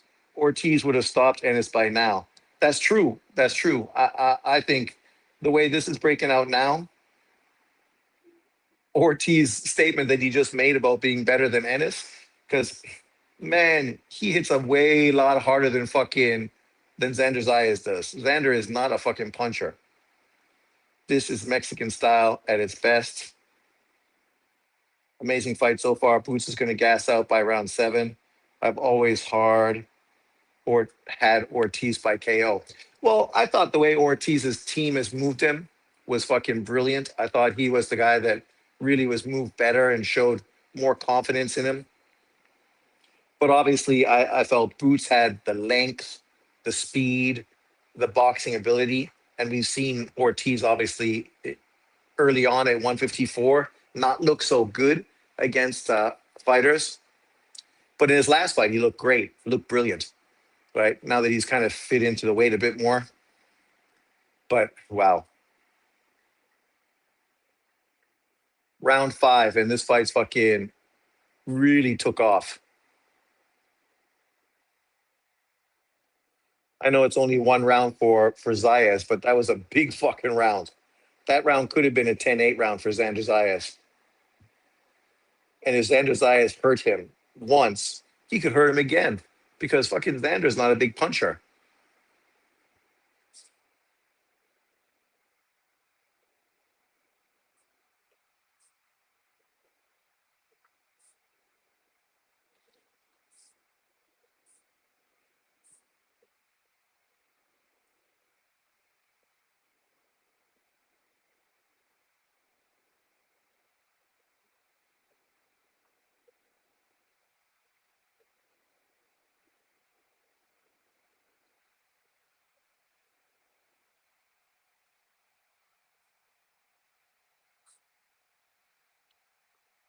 Xander's hitting on the hips a lot.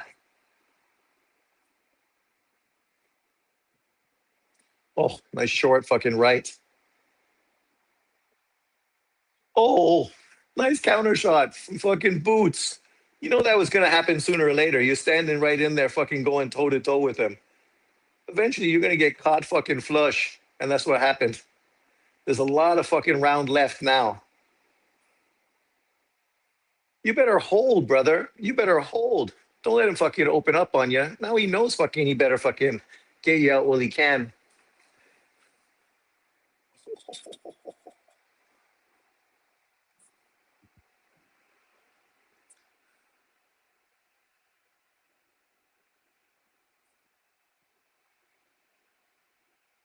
Oh, man. Boots putting the hurting on him. Ref wants to step in quick. Come on, dude. Hold him. Hold him. Yeah, you got to fucking hold him. 30 seconds to go. Ref wants to stop it. You can't fucking let him keep opening up on you. Hold him. He's right there in range. Grab him. Grab him. Grab him. There you go. Hold on. Round's almost over. There you go. There you go. Walk the round out. Yeah. Now it's done. What? What do you mean? The round's done. The round's done. The round's done, ref. What the fuck, man? God damn. Golden Boy probably regrets not letting Ortiz fight Ennis. He would have beat him based on how he's looking right now. Also, Boots is getting wide in his punches, even though they're landing. Well, that's the thing. Xander is trying to fucking catch him in in the in the exchanges, right? But yeah, that goes both ways. You know the expression, don't hook with a hooker. Well, the guy in this fight that's a hooker is Boots, not fucking Xander. Oh, that was a nice short uppercut. Oh, very fucking composed. Very good shot. Right there. Boom. Oh, nice. Beautiful shot. 100% Ortiz hits like a truck. If those shots land on Boots from him, he's seeing stars. That was my concern all along with Boots Ortiz. How well does Boots have a shot with a big puncher? I thought Zayas had no chance to outbox him and he would bully him. Lubin is a bum. Round six. You got hit too much in that fight. You fucking got to do something. How much Vaseline do Boots fucking have on his face? God damn. The dude looks white. He, he looks white.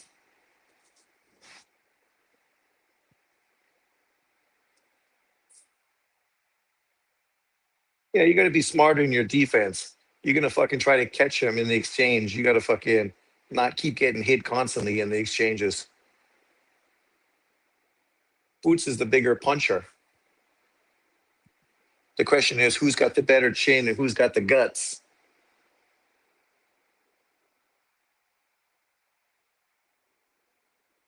Oh, oh,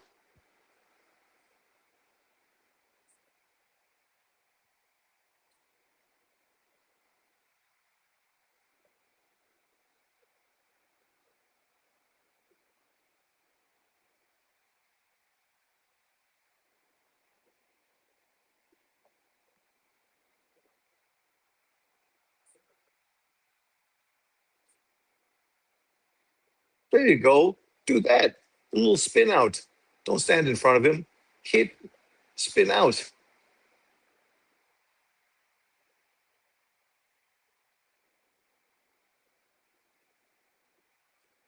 Yeah, you could hold it a little bit more to get through round six.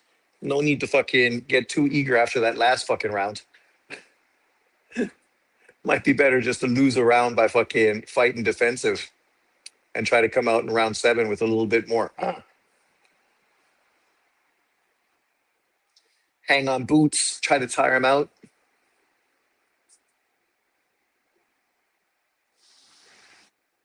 That's it. Faint.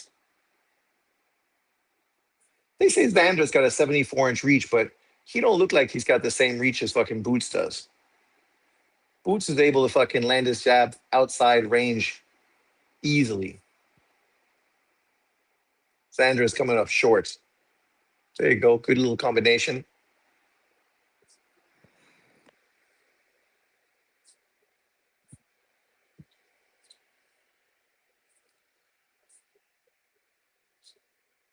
I don't think anybody expected this fight. Well, they expected potentially Boots to walk through him and fucking have his way with him, but I don't think they expected Boots to kind of get chin checked the way he did. And for Zayas to fucking really try to be the aggressive fucking sort of stand in front and throw with him type of fighter. Everybody I read, that was like, no, don't do that. Don't stand in front of Boots and go fucking toe to toe with him. That's just not going to be the way to win the fight. Not bad round, actually, for a guy coming off of that ass beating he took last round. That was probably the perfect way for that round to go.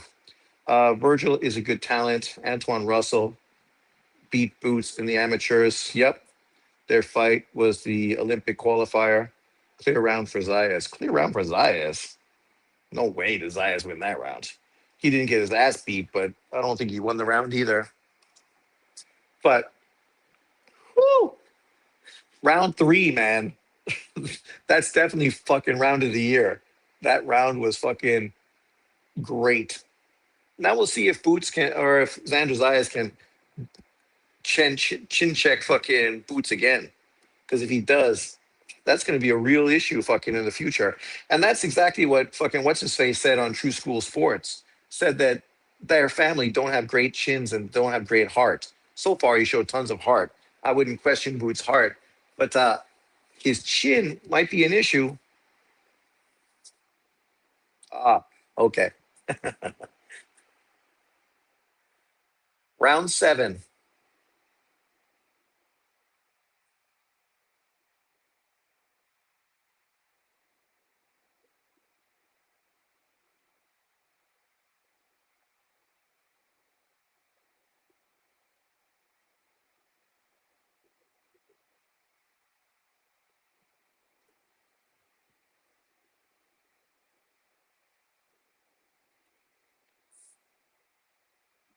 Dude, you're just standing there getting punched.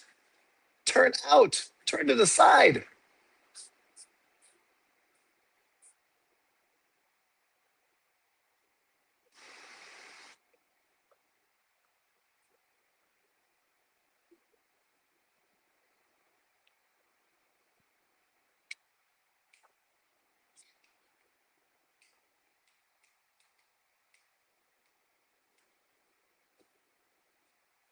Sort of like Julio Chavez Jr. versus Sergio Martinez. Martinez dominated the whole fight, but that one round, round 12, it looked like everything could change. This is the same thing, except the difference was that round was round three, not round 12. Dude, why are you just fucking letting them load up on you? Oh,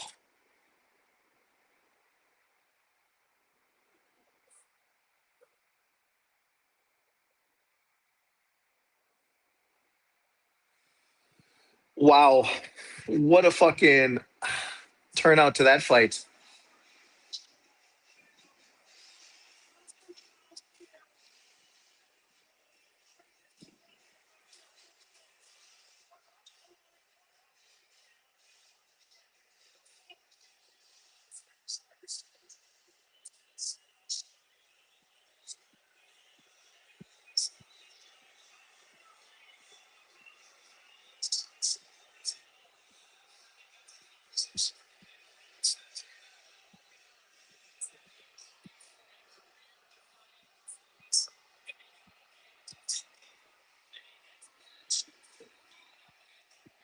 Xander looks like he could have fucking still went, man. More rounds.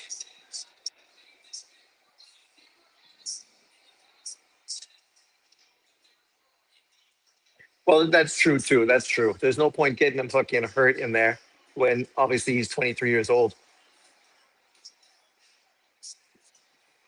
To be fair, to be fair, Fundura would be fucking dangerous for Boots, man. Dangerous. Hard for Boots to get into range, and Funduro hits a fucking way lot harder than fucking Xander Zayas does from unorthodox angles with all that long fucking whipping leverage that he gets on his shots. That could be a dangerous fight for fucking Boots. Dangerous. I think after this fight, to be truthful, guys realize Boots is fucking great. But I think now Ortiz and Funduro look at this and think, fuck, man, I'll knock that dude out. I'll knock that dude out. Yeah.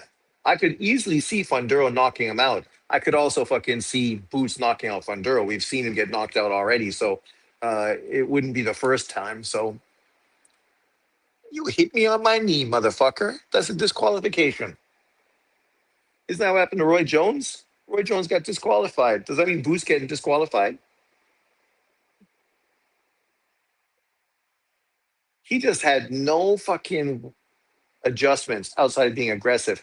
And being aggressive means he should have fucking got in there, got into range, and let his hands go, had his hands up, did something. Like you're just letting him throw on you and you're standing in front of him.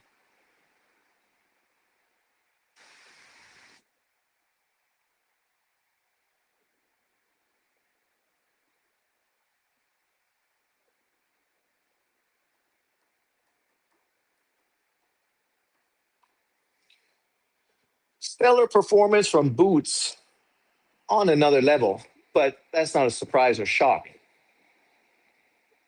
We've been saying Boots passes the, oh my God, girl, put on some fucking clothes. God damn. This ain't 1980. Jesus Christ. Nobody wants to see that. Oh, Jesus. That is not a fucking good look, sweetheart. Where's my glasses?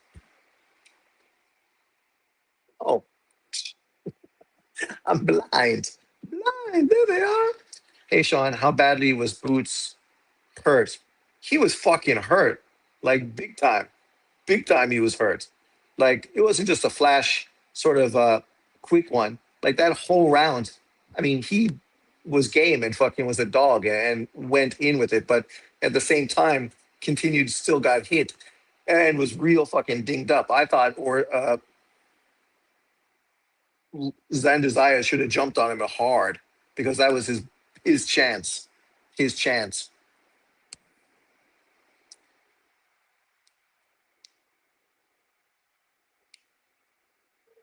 When you go through the first two rounds and you see that fucking he's just on another level, and then you really hurt him and have him hurt bad, You fucking gotta throw everything at him at that point, because you see that's the only chance you have of winning.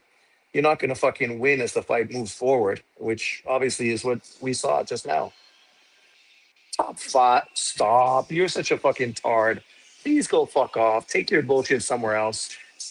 Beating Xander Zayas does not put you fucking top five pound for pound. Sorry. Go become undisputed at 154, and then we'll put you one top five. Beat fucking Funduro and the other champion, whoever that is.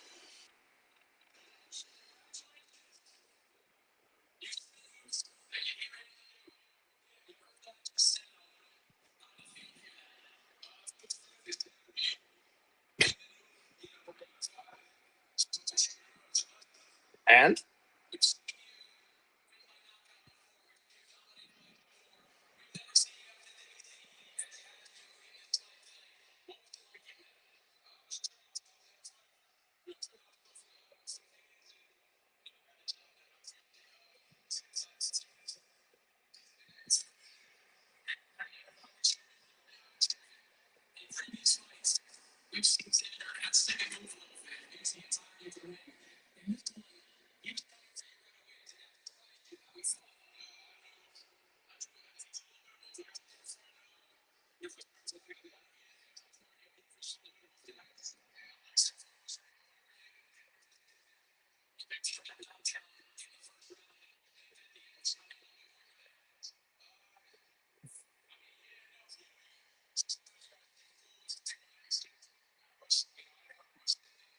who's someone that's critical of Boots? You? Of course, you must be critical because you're fucking John Boxing's alias. So we know John fucking thought that bum ass 147 fighters were better.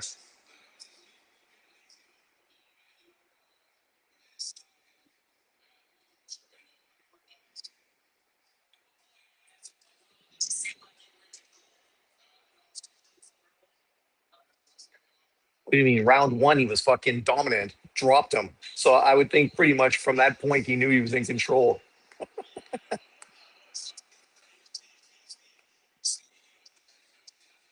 Well, that's the thing. Speed really fucked him up early on in that fight.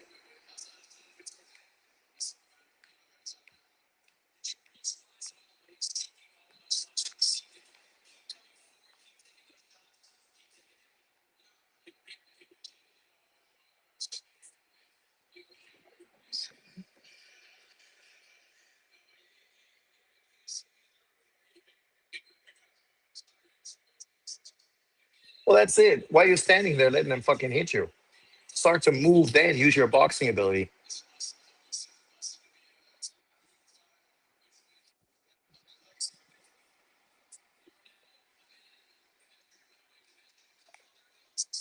And it did look vulnerable. In round three, he looked like he was fucking about to drop.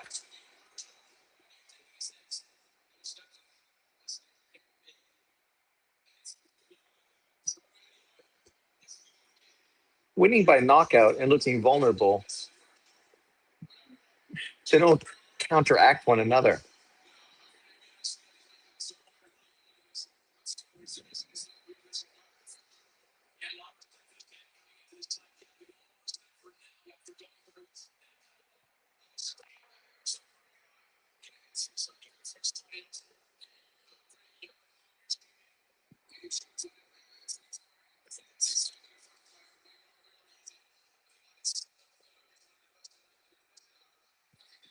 Yes, Bud Crawford would have fucking beat Ennis, but Ennis would have been competitive, right? At points.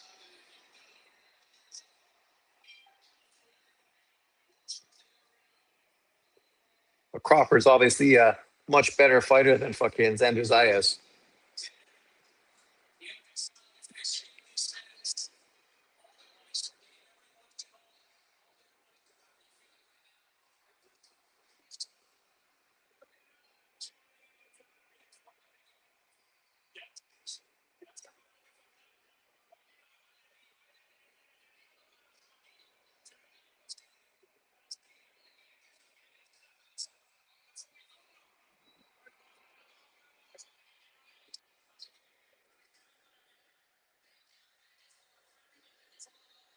Heel rolling.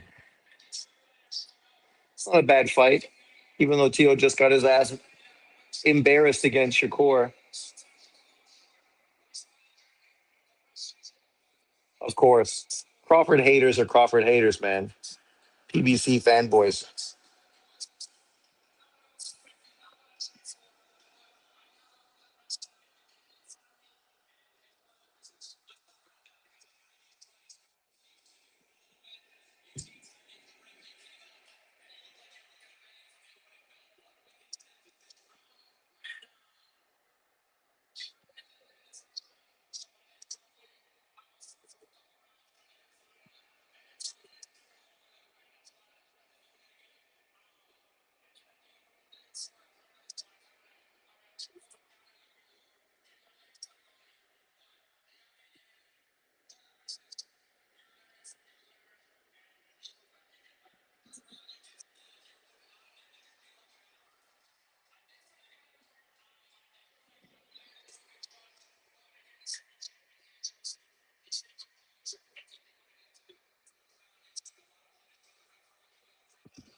Yeah, 160. Come on, you don't have to weight cut so much.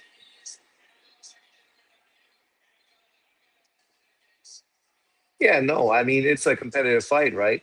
Funduro versus Boots, Ortiz versus Boots. Boots can get hurt, right? But those guys can get hurt too.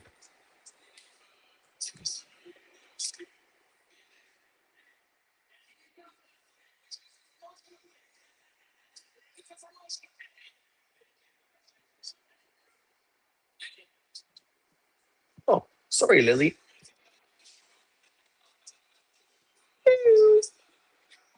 Lily was impressed.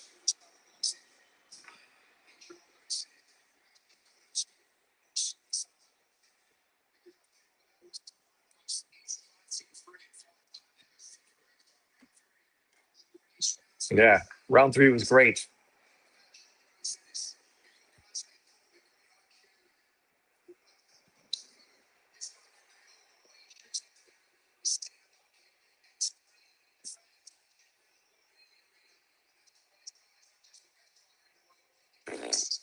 Shouldn't be allowed to fight.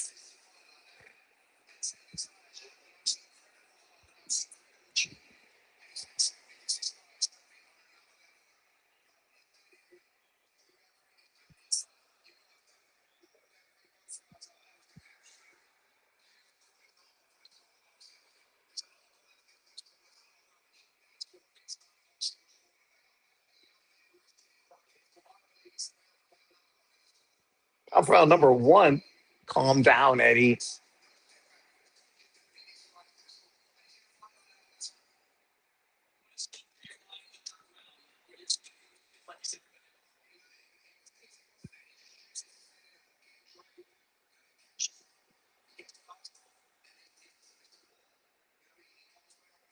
That dude with the long hair looks like DeRozan.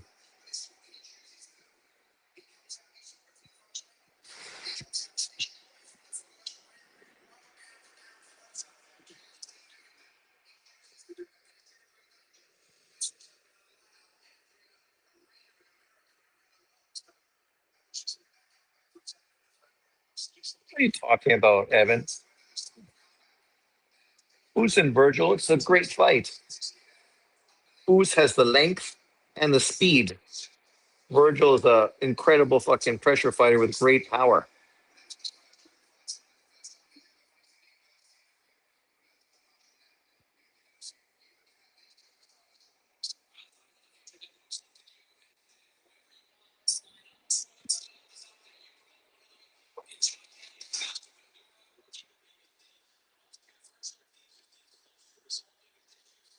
Do the Josh Kelly fight for his first defense.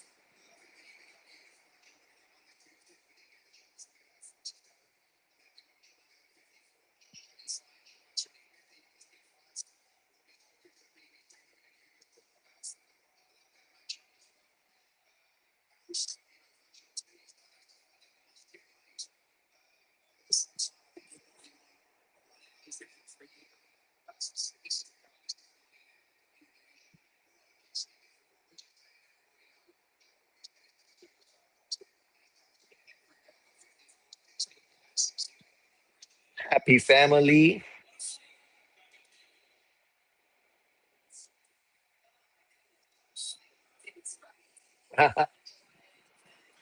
Great performance by Boots. Great performance. Virgil must be rusty. Of course. Evan, stop it, bro. We've seen him get hurt multiple times by much lesser fighters than Boots. What I love about Boots is how much of a dog he is, Sean. He comes for it. Well, he showed you in round three, right? Like he was fucking hurt, and the dude still just stood in there throwing big shots. Ended up hurting my man Xander Zayas to finish the round, right? Stopping the momentum and ending well, and then obviously picking up in the next round and fucking almost getting him out. Josh Kelly doesn't last 5 rounds with Boots. No fucking way. Josh Kelly ain't as good as fucking Xander Zayas. Ain't as good as Xander Zayas. That dude already been exposed fucking years ago, right? That guy fucking, he better stay far away.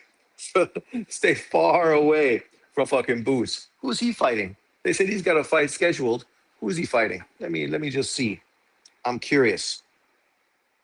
Because he might lose that fight.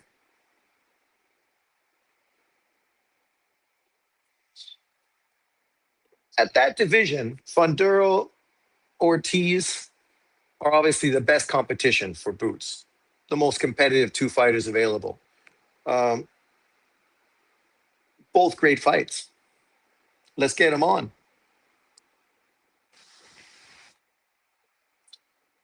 If Boots becomes undisputed, I'll put him fucking top five pound for pound. No problem. Because that's been consistently fucking the starting point most of the time for pound top five. Undisputed. Crawford was undisputed. Usyk was undisputed. Inui was undisputed. Bivol was undisputed. Better Biev was undisputed. All fucking were pound for pound top five. Now you got, of course, Benavidez and Bam, who've crawled up because obviously Better Biev got beat, has been inactive, and obviously Bud Crawford retired, right? Shakur is obviously up there as well, a guy who's never been undisputed, but his performance against Lopez was so dominant. Like, look at the way he beat Ortiz, right? Compared to the way Boots beat Xander Zayas. One guy showed power, aggressiveness, and heart. The other guy showed skill that was just on a fucking whole other level.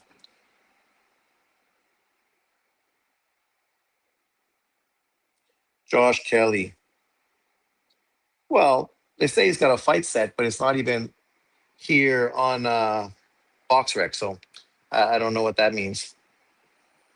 But overall, that was a fucking true statement fight from Boots. As I said, I mean, I thought Boots would stop him and win the fight, but I didn't think he would come out the gate and be nearly as fucking dominant.